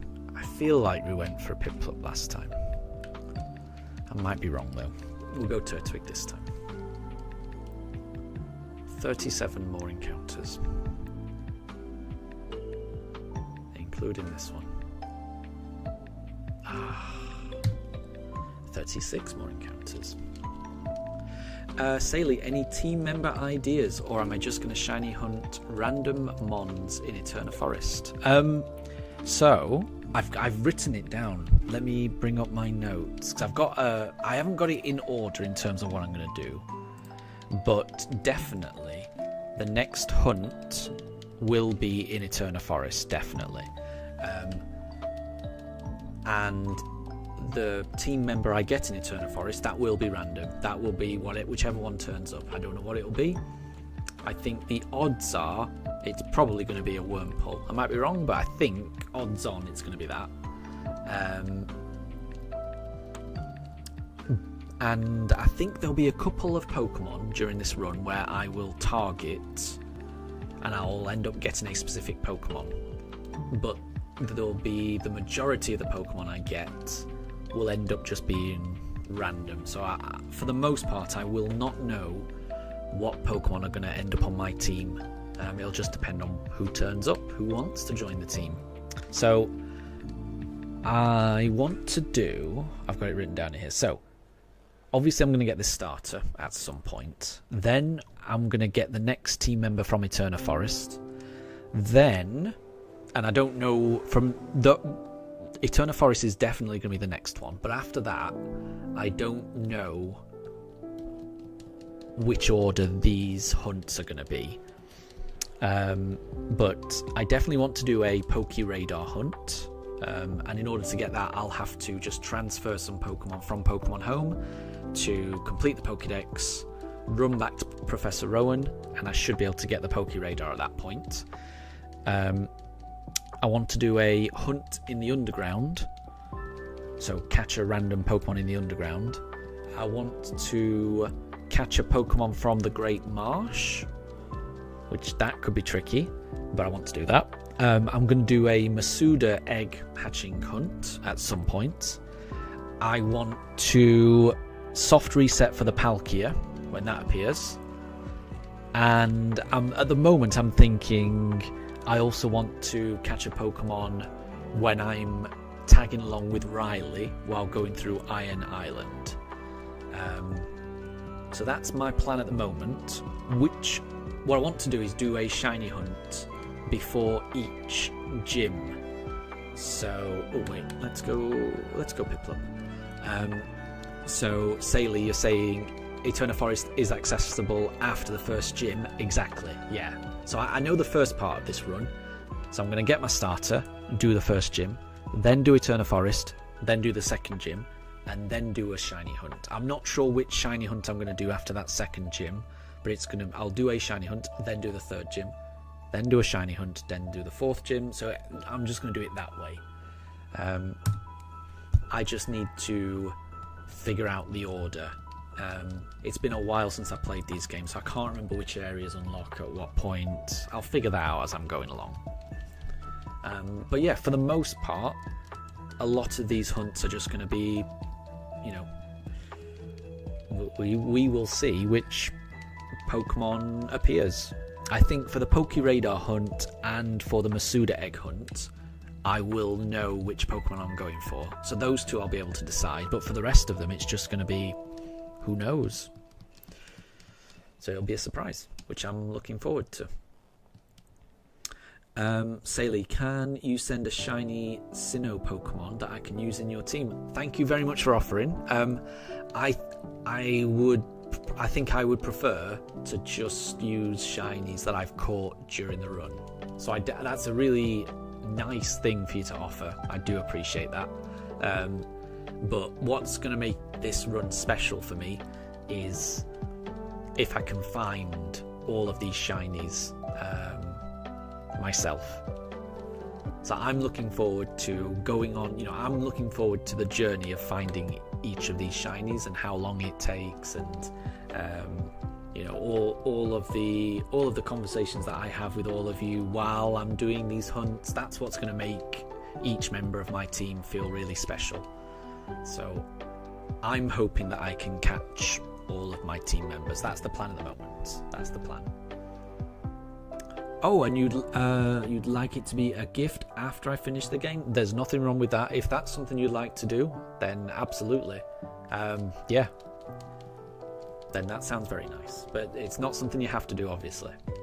But yeah, that sounds very nice. Thank you.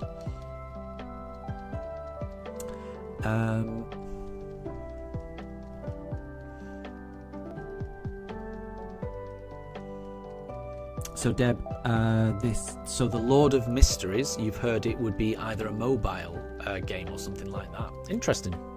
I will see I'll see if I can check it out. And I can see that you put it in Discord. Interesting. Cool. I'll try and check that out.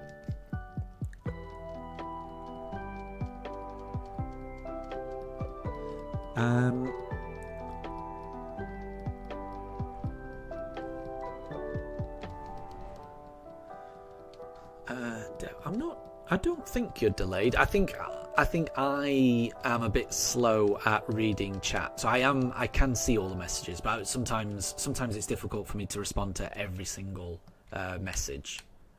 I think sometimes I just go off on a tangent and I sometimes miss some messages, so apologies for that. But I don't think you're delayed.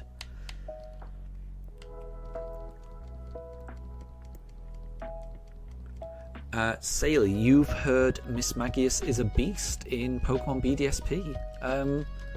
Possibly. I don't think I've ever used a Miss Magius. So I mean, I'm not gonna have control over which Pokemon I end up getting for the most part, but part of me is hoping that the Pokemon that I end up using on this run are Pokemon that I've never used before. That's what I'm hoping, because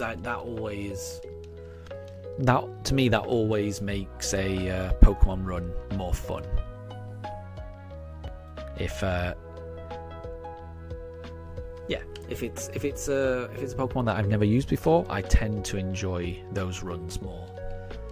So certainly when it comes to picking the Pokeradar Pokemon hunt that I do, or the Masuda egg hatching hunt that I do, I'm gonna try and make sure that those are Pokemon that I've never used before. That's the idea. And Deb, you were delayed for 2 minutes. Sorry to hear that. Yeah, sometimes YouTube is a bit funny, isn't it? Sometimes it is. It can sometimes desync. I've noticed that before when I've been watching other streamers.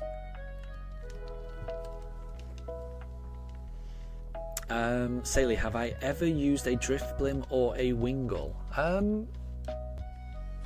Oh, I don't know why Daruk is barking. I don't think I have, actually. I don't think I have. And part of me would quite like to use a Wingull, just for its drizzle ability. It might, because I very rarely build teams around weather conditions. So having a Pokemon that automatically brings the weather with it has always interested me a little bit. So I've always kind of wanted to do something like that. Not necessarily definitely Pelipper or Wingull. You know, I've always had a bit of an interest in Torkoal as well, bringing drought, or I think there's a few that can do that. But yeah, I don't think I have, and I definitely haven't used a Drifblim on a playthrough. So that's an option. So I need to think. This is it. When it comes to doing the hunt, I need to think about which ones to add to my team. And it may be that I choose one of those for my Masuda egg hunt. I think at the moment I'm also throwing the idea of Togepi, so that I can have a Togekiss, because I've never used a Togekiss either. And that idea has mainly come from, I've just been watching the Johto anime recently, so I've been watching Misty carrying around her Togepi quite a lot, and it's making me want to use a Togepi. So we'll see. Deb has got another Who's That Pokemon? Generation or type, and yeah, we did type last time, so let's mix it up and do generation this time. I like the sound of that. And Deb, it took you 14 encounters to get a Wingull with the hidden ability without Dex Nav. I don't know what Dex Nav is, but 14 encounters sounds like quite a few. So well done for getting that.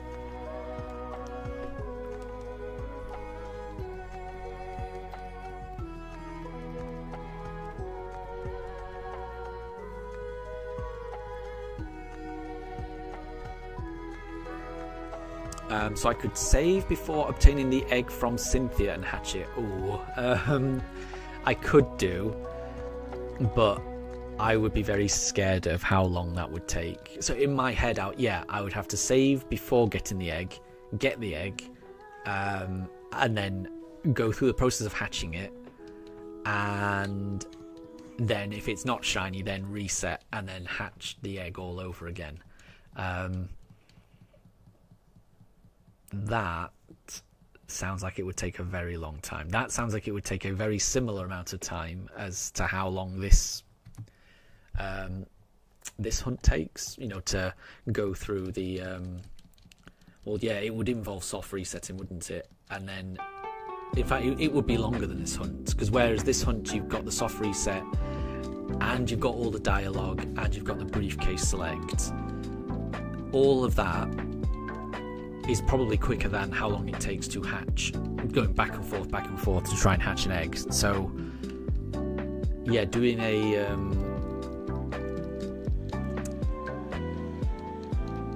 a soft reset for the egg from Cynthia would be a very big time commitment. I don't think I could do that.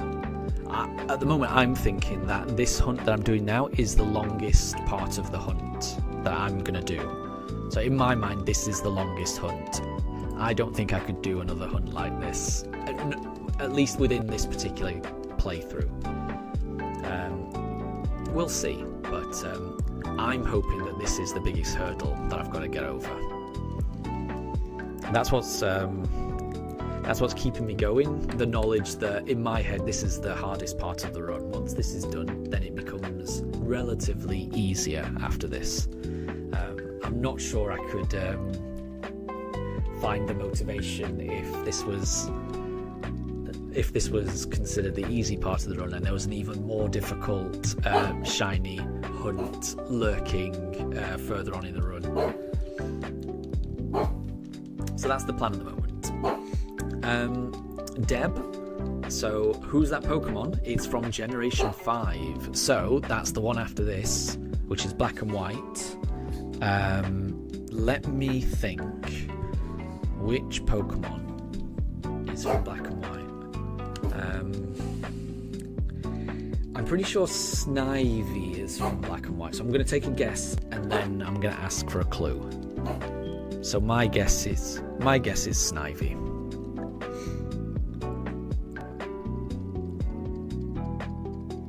Oh, and Saley, you can send a Pokemon just with the flame body ability. It halves the hatch time. Yes. So when I do the Masuda egg hunt, I will definitely need a Pokemon with that ability. I was planning on trying to find it on, in my Pokemon home or something like that. But if when it comes to the Masuda egg hunt, and it comes to hatching all those eggs, if I haven't got one already, and if you're on stream, I will happily accept a flame body Pokemon, because absolutely, that makes sense. So what I will be using, I will be making use of like a foreign Ditto in order to do the Masuda egg hunt, and I definitely would be using a Pokemon with flame body. So yeah, when it comes to the egg hatching portion, if you're around, then I would appreciate a Pokemon with flame body, definitely, because that would come in useful.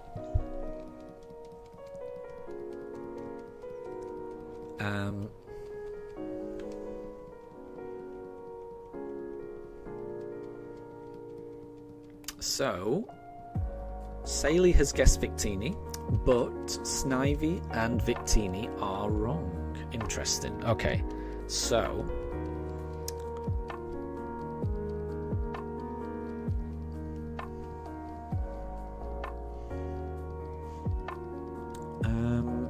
it's from Generation 5. So Saley's asked, is it a Pokemon with no weaknesses? That's interesting. I can't imagine there's many Pokemon that don't have weaknesses.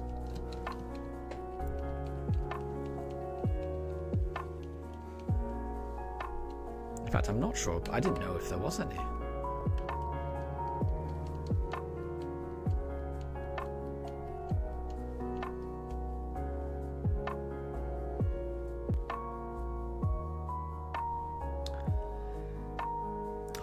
It's not a Piplup.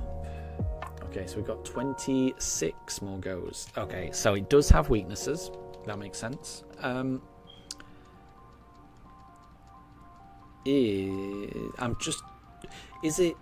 gonna have one more guess and then I'll ask for a clue. Is it Herdia? I think that's its name. The Pokemon that looks like a Scotty dog. Ooh, Saley. Electros has no weaknesses. It's pure electric and it's got the levitate ability. That makes sense.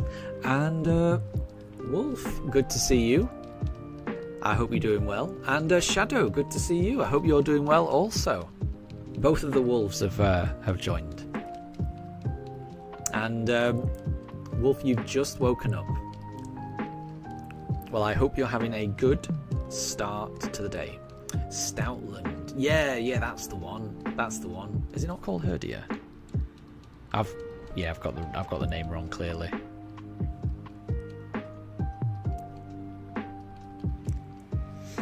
Yeah. Generation 5 to 7 is a bit of a blind spot for me. I do struggle with it. But yeah, Stoutland, that rings a bell.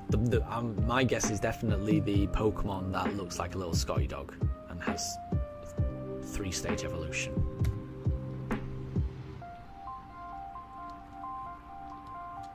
And Raiden, good to see you as well. I hope you're doing well. Herdia is the middle evolution and it evolves into Stoutland. I thought that good. I'm glad I wasn't way off with Herdia. I'm glad that was it. Good. But it's not correct, says Deb. Okay, right. So we're playing Who's That Pokemon? It's from Generation 5 and that's pretty much all we know so far. Can we find out what the Pokemon's category is? I'm thinking that would help.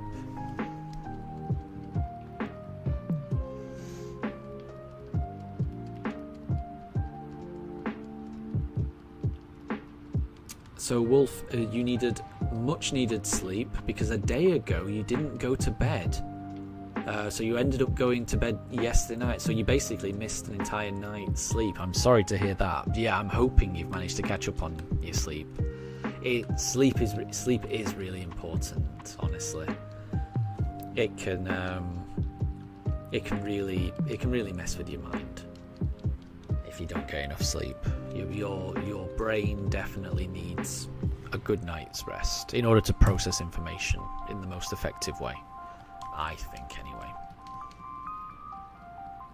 And thank you very much, Wolf, for the shiny look. We're going to be doing 24 more encounters today. So we've been streaming for about 2 hours.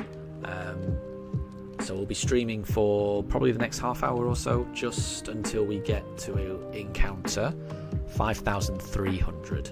So we've still got a chance.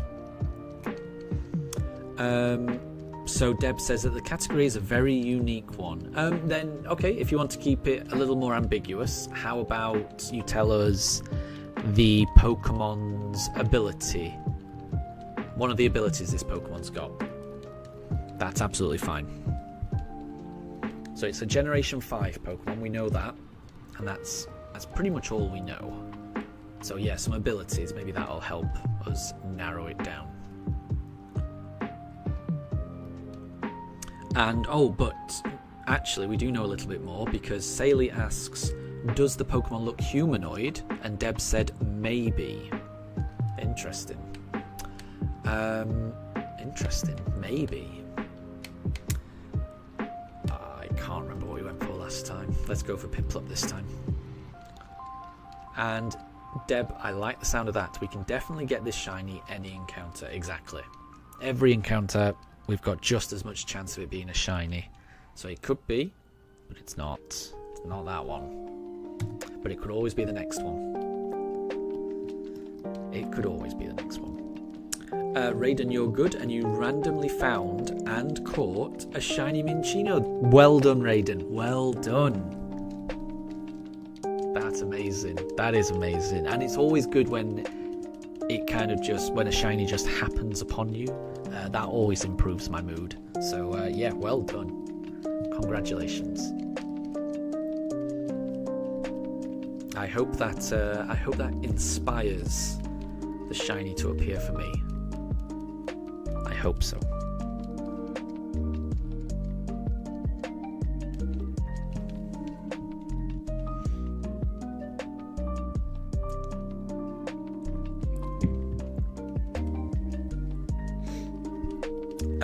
So the ability is Terra Volt. You know the answer, so why not tell the category Deep Black? Okay, so Saley's saying Zekrom. I'm going to be honest, I would not have got it from the ability. I don't know too much about Generation 5, 6 and 7. But from Deep Black, that does make sense. That does make sense as being Zekrom. But I wouldn't know. Saley, the last shiny you found was a shiny Charcadet. That's a tricky one to find. It's very subtle in the eyes, isn't it? They've got blue eyes rather than red. Those are very tricky to find, so well done. Saley, you think that Generation 5 is where Pokemon peaked? Interesting. That's cool. That's cool. I've heard really good things about that generation. I am very much looking forward to Generation 5 getting re-released on the Nintendo Switch 2, because I've never played those games. I played Pokemon all the way from the start, from Generation 1, 2, 3 and 4. But then after Generation 4, my free time went down a lot. So I missed out on Generation 5, 6 and 7, and it wasn't until the Switch came out with Let's Go getting released that I got back into Pokemon. So I missed out, but since Generation 5 seems to be the next generation that's due for a re-release, I'm very much looking forward to Generation 5 getting re-released. And who knows, we may hear more information about some upcoming Pokemon games in a week's time, because the Pokemon Direct is in exactly 1 week's time, on the 22nd of July. So maybe in a week's time we'll get some information on what the next Pokemon game will be. Who knows? And Zekrom was correct, so well done, Saley. Congrats. And Shadow. So, still no shiny Abra for you on Leaf Green, and no shiny Stantler on Soul Silver. I'm sorry to hear that. Keep going. It will be worth it when you get those shinies. Definitely.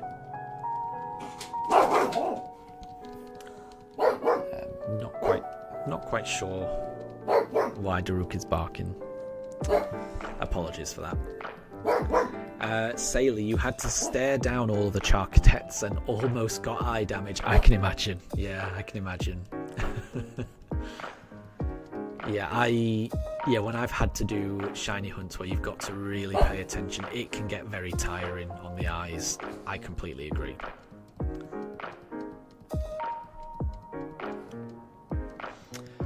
Deb, you think Pokemon was peak when Tobias was here? I don't know who Tobias is. Or Generation 3 was peak as well. Interesting. Right, let's go. I'm a big fan of Hoenn as well. I mean,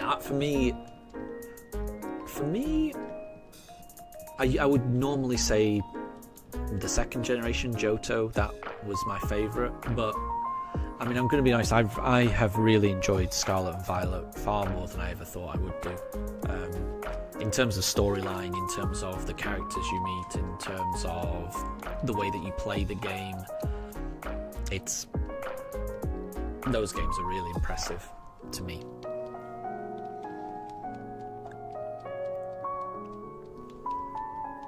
Wolf, yesterday you tried hunting for a wild, shiny Zigzagoon in Sword.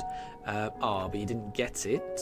So now you're continuing the hunt for the Galarian one. It's a nice shiny, isn't it? Nice red and white shiny. So good luck with that, because that is a very nice shiny.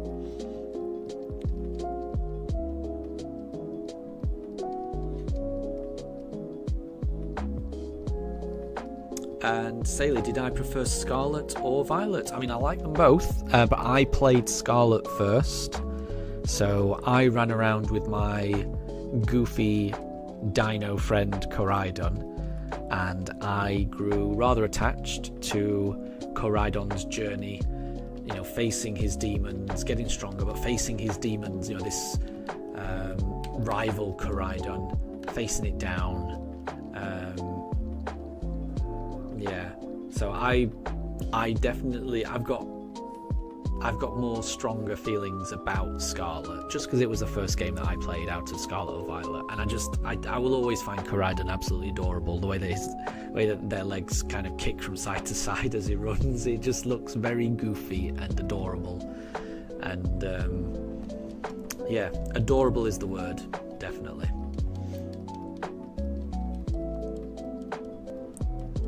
Ooh, and Wolf, yesterday you got a Glaceon card in TCG Pocket. Congrats! They're really nice, those Eevee cards, aren't they?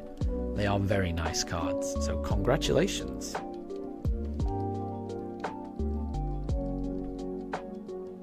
Sailor, you had a bit of a bias for Miraidon. Just like the way it rides, no whiplash. It's a very smooth ride, isn't it, Miraidon? Absolutely. Yep, I cannot argue with that. And I do like all of the designs of the future Pokemon. I think they're all very cool. So, can't argue with that.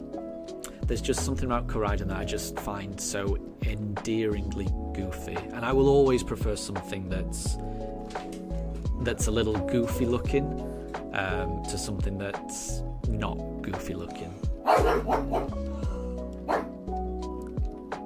It's the reason that I'll prefer like Dragonite to say Salamence. You know, even though Salamence is more fierce looking or something, I'll just always prefer the goofy looking derp Pokemon. That's what I like.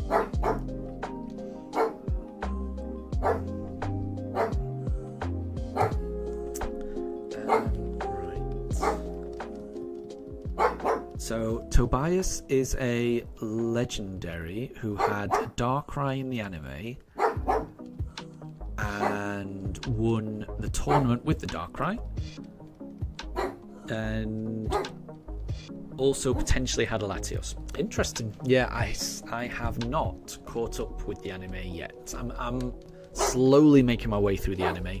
Back in the day, I watched the first 2 seasons of the anime, so when Ash was still in Kanto. I've watched those.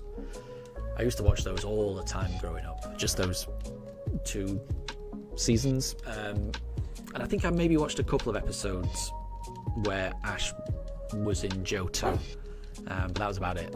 And I am slowly catching up now, so I'm slowly working through Ash's Johto adventures. And eventually I will catch up on the anime. I'm making slow progress, just a couple of episodes per day, but I'm getting there. Right. I do keep forgetting what we went for last time. Let's do Turtwig this time. So we're going to do, including this one, we're going to do 18 more encounters. Now we're going to do 17 more encounters. So we've still got a chance. Fingers crossed.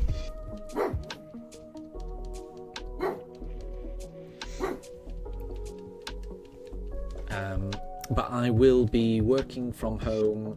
It's Tuesday today, isn't it? So I'll be working from home tomorrow and Thursday. So I'll be able to stream, tomorrow and Thursday. So I'll be able to do another 100 encounters on Wednesday and another 100 encounters on Thursday, hopefully. I would just dearly love to get this shiny. Just don't know how long it's going to take. Raiden, you gave the Pokemon Sun and Moon anime a try, but you stopped at the point when Ash's old friends came back. After that, you don't watch anything after that. Oh, interesting. See, I mean, as someone who has only ever really watched the first few seasons, I've got a lot of nostalgia and a lot of fond memories of Misty and Brock. But I understand that Ash doesn't always travel with Misty and Brock. I get the impression that at some point Ash is going to leave those and go on and find new companions. When that happens, I'm going to feel very sad because the only anime I've ever known so far is Ash, Misty, and Brock. Those are the people that Misty and Brock are the ones that joined Ash right from the very start. So I'll always think of those three as a team. I would imagine it's going to be very difficult for me to watch the episodes of the anime after Brock and Misty have gone. I'm very scared of when they do leave because I'm worried that it's not going to feel the same for me. But we'll see. Ooh, and Wolf, you just did a wonder pick and managed to get a Sylveon. Nice one. Congrats.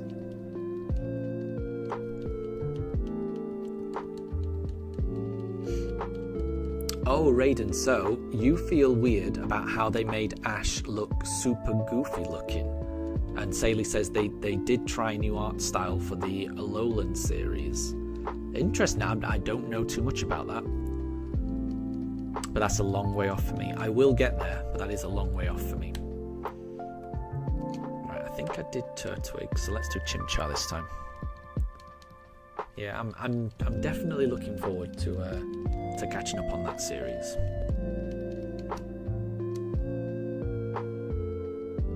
So I mean, where I'm up to at the moment is Ash is in Johto. He's already got one badge, so he ended up using his Charizard to beat Faulkner in the Violet City Gym. I can't remember where he's on his way to next, but he's on his way to the second gym. He hasn't reached it yet. And he's just he's just left his Charizard to train with a community of Charizards. And it was very sad. I was very sad to see him leave his Charizard. But I know that he's got to do that with a lot of his Pokemon. But it's always sad when he has to leave one behind.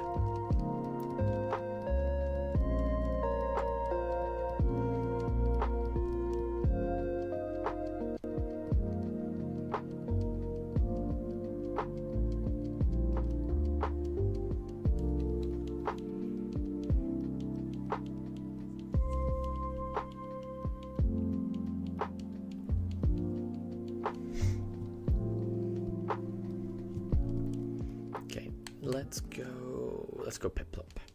So Wolf, you got used to the newer cartoony art style. Plus, the Sun and Moon anime is the funniest Pokemon anime because of that art style and their facial expressions. Interesting. It's a shame it's so far away. Like I say, I will get there, but it's going to take me a long time. So I mean, that's something to look forward to then. Very good. And Wolf, Rowlet was the comic relief Pokemon in that show. Ah, there you go. You see, there's lots to look forward to. Oh, that crashed. That's 3 times it's crashed on me. That's not good. As I've said before, I'm not too bothered about crashes, as long as they don't happen once the shiny appears.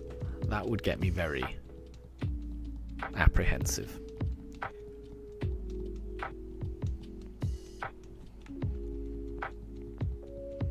You liked the part where Ash used Bullet Seed. So not where one of Ash's Pokemon used Bullet Seed. There's a part of the series where Ash himself uses Bullet Seed. Am I understanding that correctly? Because that does sound odd. But I guess that's something to look forward to. Witnessing that. But it's going to take me a very long time to reach that part of the series, I would imagine. Okay. I can't remember. Let's do Piplup.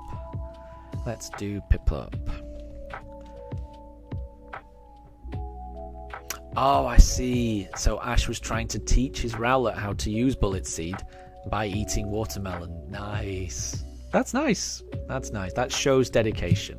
I like that.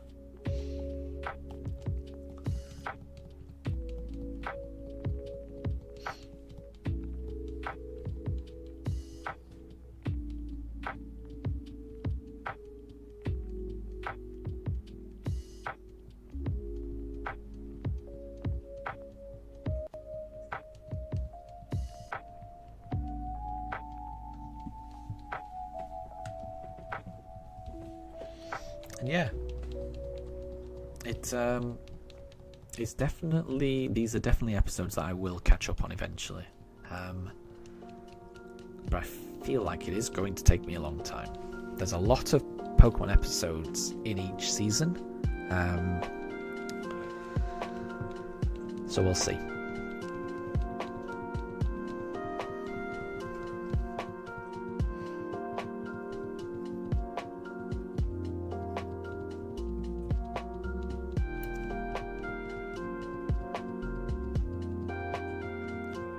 Interesting. So Rowlet used an Everstone as a weapon.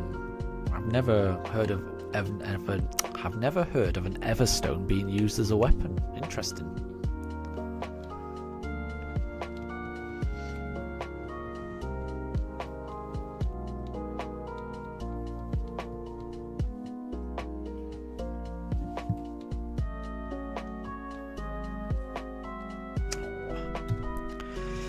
Okay, that wasn't shiny. So we've got 12 more attempts for this evening. And that was Turtwig, wasn't it? I think. So we'll do Chimchar next.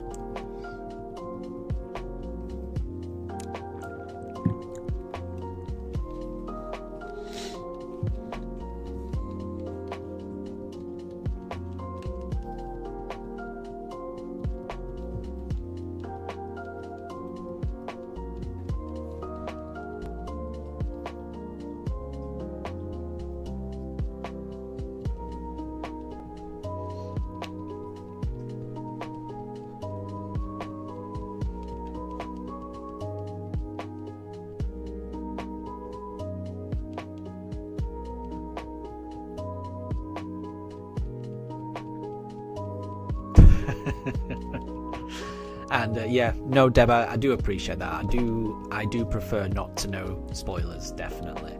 But I think I would probably agree with what Saley said there. By the time I do reach it, I probably will have forgotten all of this. Yeah, considering I'm currently very, very early on in Johto.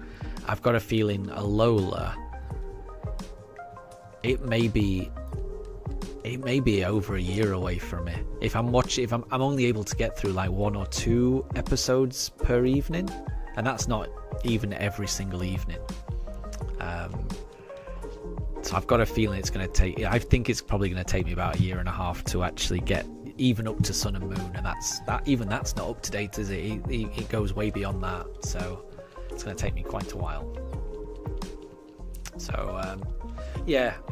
Don't worry too much. If everyone's talking about like Sun and Moon type stuff, that's fine.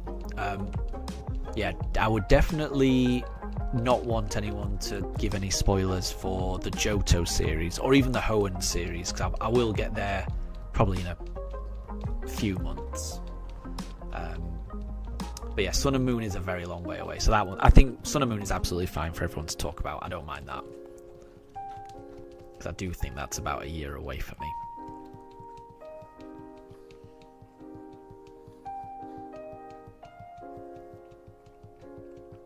And say that, yeah, exactly, yeah. And I'm in Johto now, and I'm right at the start of Johto. You know, Ash only has the 1 badge, So I think I'm up to about episode 20, 21, something like that. Yeah, so the Charizard's gone. I think they've reunited a pair of Sunflora who were missing each other. I think that was the most recent episode I watched.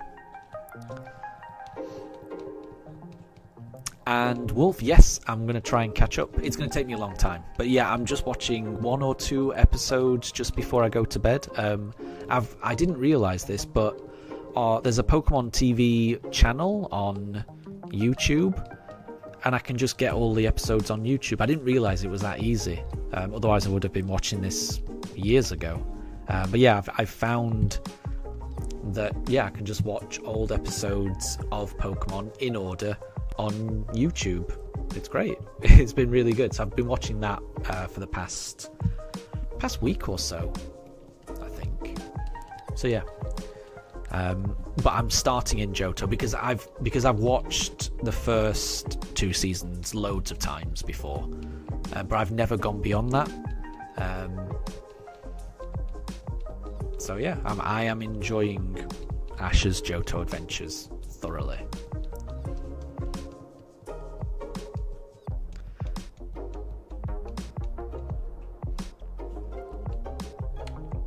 I can't remember. Let's do Piplup.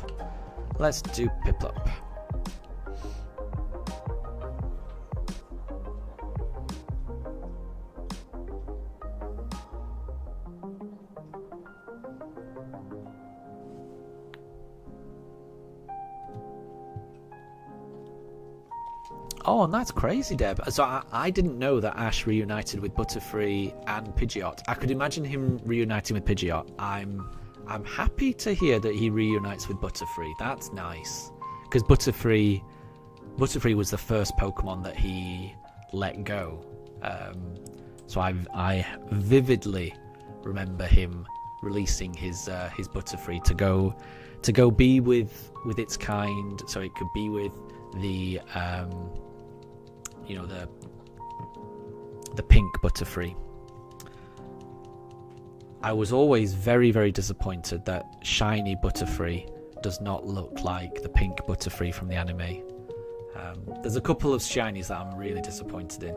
I was always disappointed that the shiny Onyx doesn't look like the crystal Onyx from the anime, but I was definitely really disappointed that shiny Butterfree does not look like the pink Butterfree from the anime. Really disappointed about that. That seemed like such a obvious shiny to do, but oh well. Right, I'm pretty sure I did Piplup, so let's do Turtwig this time. And Wolf, that Butterfree was his first Pokemon that he caught as well. It wasn't it? I can never remember whether it was Caterpie or Pidgeotto. But no, you're right, it was, because when he was catching Pidgeotto, he sent out his Caterpie to try and catch the Pidgeotto, and Pidgeotto was chasing the Caterpie back and forth and back and forth. You're right, yeah, Caterpie was the very first Pokemon that he caught. Absolutely. And it was the first one that it was the first Pokemon that ever evolved with him. And it was the first Pokemon that he released as well. Yeah, a lot of firsts with that. And it was the first Pokemon that he ever traded as well, because he traded Butterfree for Raticate on the SSN, and then felt bad and thought, oh, I don't want to lose Butterfree, and then traded back before the SSN went down. So yeah, Caterpie was the first Pokemon he ever caught, first Pokemon he ever evolved, first Pokemon he ever traded, and the first Pokemon he ever set free. So it's nice that he reunites with it at some point. That's nice.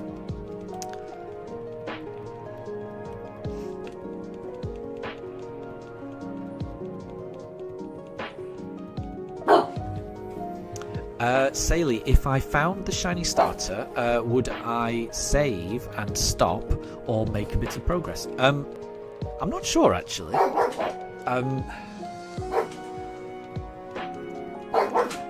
I would at this point, I would probably just save. The reason being is that Daruk is getting a little bit anxious.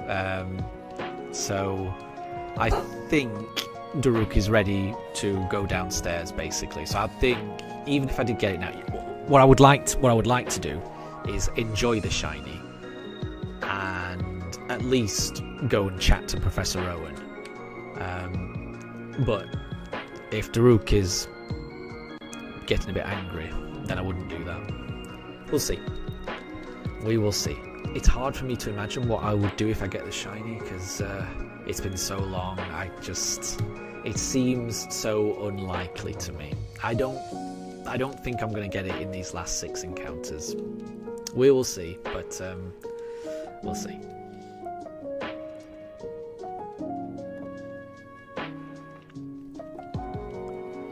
And Sailor, you really love the Fire Emblem Three Houses theme. Thank you very much. Yes, I love the music in this as well. This was the only Fire Emblem game I've ever played, and I absolutely adored it. And I adored all of the social mechanics. I adored going through the school system.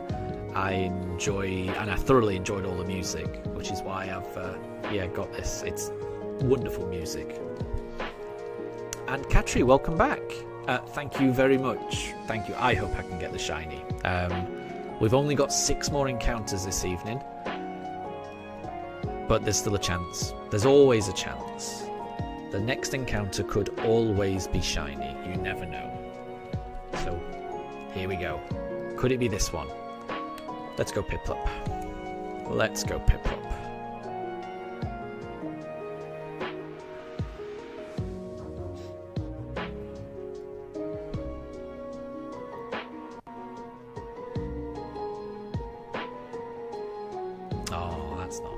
So we've got 4 more.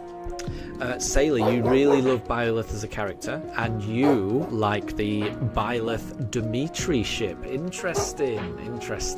The very first playthrough I did, I was a Golden Deer player. So I've always got a bit of a soft spot for Claude. I think Claude is a good character. But I like all of the I like all of the students in the Golden Deer house. Although I kind of like all the students, full stop. I think it's only who's the creepy guy who's always hanging around Edelgard? I've forgotten his name. The creepy guy who's always hanging around Edelgard. I can't remember his name. I think that's the only character I'm not a big fan of. But yeah, all the students. When you get to know them, Hubert, yeah, that rings a bell. Yes, yeah. I think that's the only student I'm not crazy about, because he doesn't feel like a student. He feels like a middle-aged man. He feels far too old. He never, to me, he just never felt like he belonged in the school. He just seemed like, I don't know. It was like as if watching a film of Harry Potter, and like Severus Snape was just hanging around with the students and pretending, oh, I'm a student. It's like Alan Rickman pretending to be a teenager or something. I mean, I'm sure Hubert is actually the right age, but he doesn't feel the right age. He feels way too old to be hanging around with all those students. And he feels like a creep to me. He feels like a creep. I didn't like him. But I liked every other character in those games.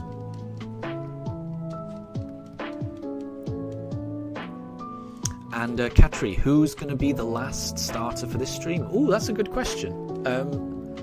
Well, we've got 4 more encounters. So whichever Pokemon we choose now will be the Pokemon that we end it on as well. So, I can't remember. What did I do last time? I think I may have done Piplup last time. So we'll do Turtwig this time. Which means we'll do Chimchar next time, then Piplup, and then we will end on Turtwig.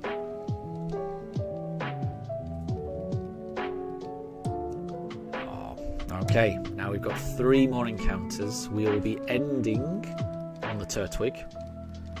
So fingers crossed.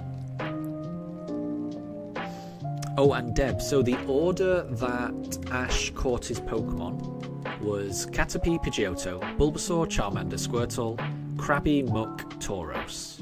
Yeah, that sounds about right. That does sound about right. No. There was a Mankey involved there.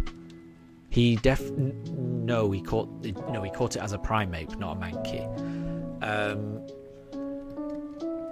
1, 2, 3, 4, 5, 6. So Krabby was the first Pokemon that he caught. So Krabby was definitely the 7th Pokemon that he had, because when he caught Krabby, it immediately disappeared and went into his Pokebox. So he must have caught Primeape after Krabby at some point. Unless he caught the Primeape after Tor. I think he caught the Primeape. I think he caught the Primeape after Krabby, but before Muck. I might be wrong. I'm sure he caught a Primeape. Because it kept stealing his hat. Katri says that they love Harry Potter. Wingardium Levioso. I don't know what that means.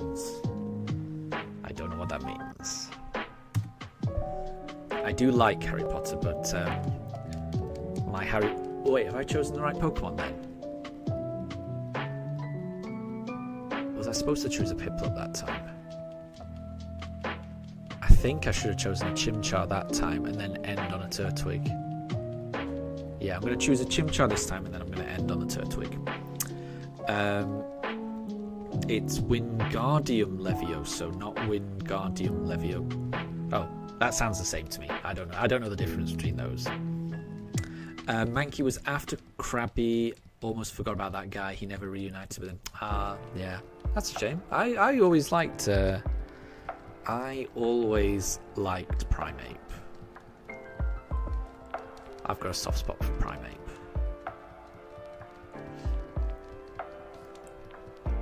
Because Ash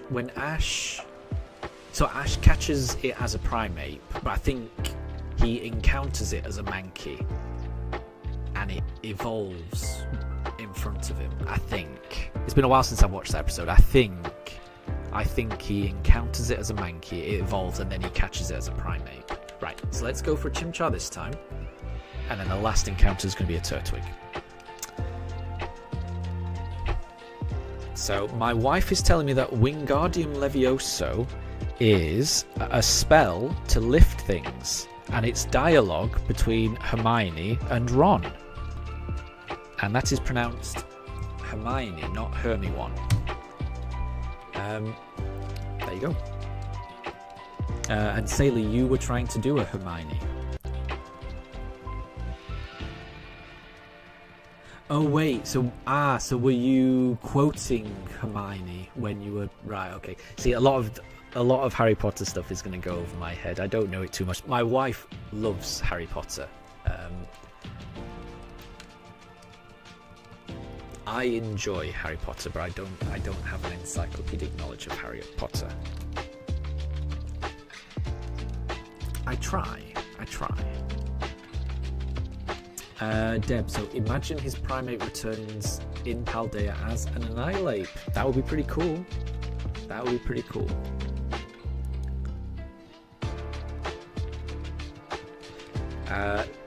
And Saley, you might remember it vaguely, but didn't Ash keep the Pokeball tight to prevent it from escaping? That sounds about right. I remember Primeape's catch being quite...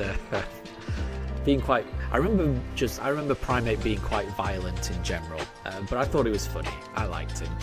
I know Primeape wasn't in the series for very long. I think it got given away to a fighting championship thing. Okay, so we've hurtled very fast to our final encounter of the evening. Apologies for that. So, we've done 100 encounters.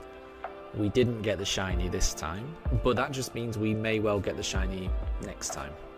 So tomorrow I'll be doing another 100 encounters after I finish work. So it'll be a similar time. I'll stream at around about 5 p.m. UK time for about 2.5 hours, where we will do another 100 encounters, and hopefully we can find the shiny. But let me just catch up on stream before I end it. So Deb says, oh, Deb, you've only watched the first 2 movies of Harry Potter, but Catri's watched them all. Yeah, I've watched them all, and I've enjoyed them all, definitely. And I've read a few of the books as well. I read the books up to the Wizarding World Cup, and then I kind of lost where I was. And then I think at that point, then I just went back and watched the movies to try and catch up. But I've definitely enjoyed it. I definitely enjoyed watching the movies. They are fun movies, definitely. Katri is currently wearing a Pikachu hoodie. Very cool. Very cool. And yeah, tomorrow I will see you. Yeah, so tomorrow I'll be streaming around about 5. For 2.5 hours, we'll do another 100 encounters. Fingers crossed we get it. Fingers crossed. But yeah, that will do it. I need to get these poochers off to bed. So thank you all for joining. You've all been wonderful. I hope you have a wonderful rest of your day, and I will catch you guys next time. Daruk always knows the tone of my voice when it's about to end, because he starts barking and he knows that he's going to go out. So I'll catch you guys later. So have a wonderful rest of your day, and see you next time. Bye everyone. Bye.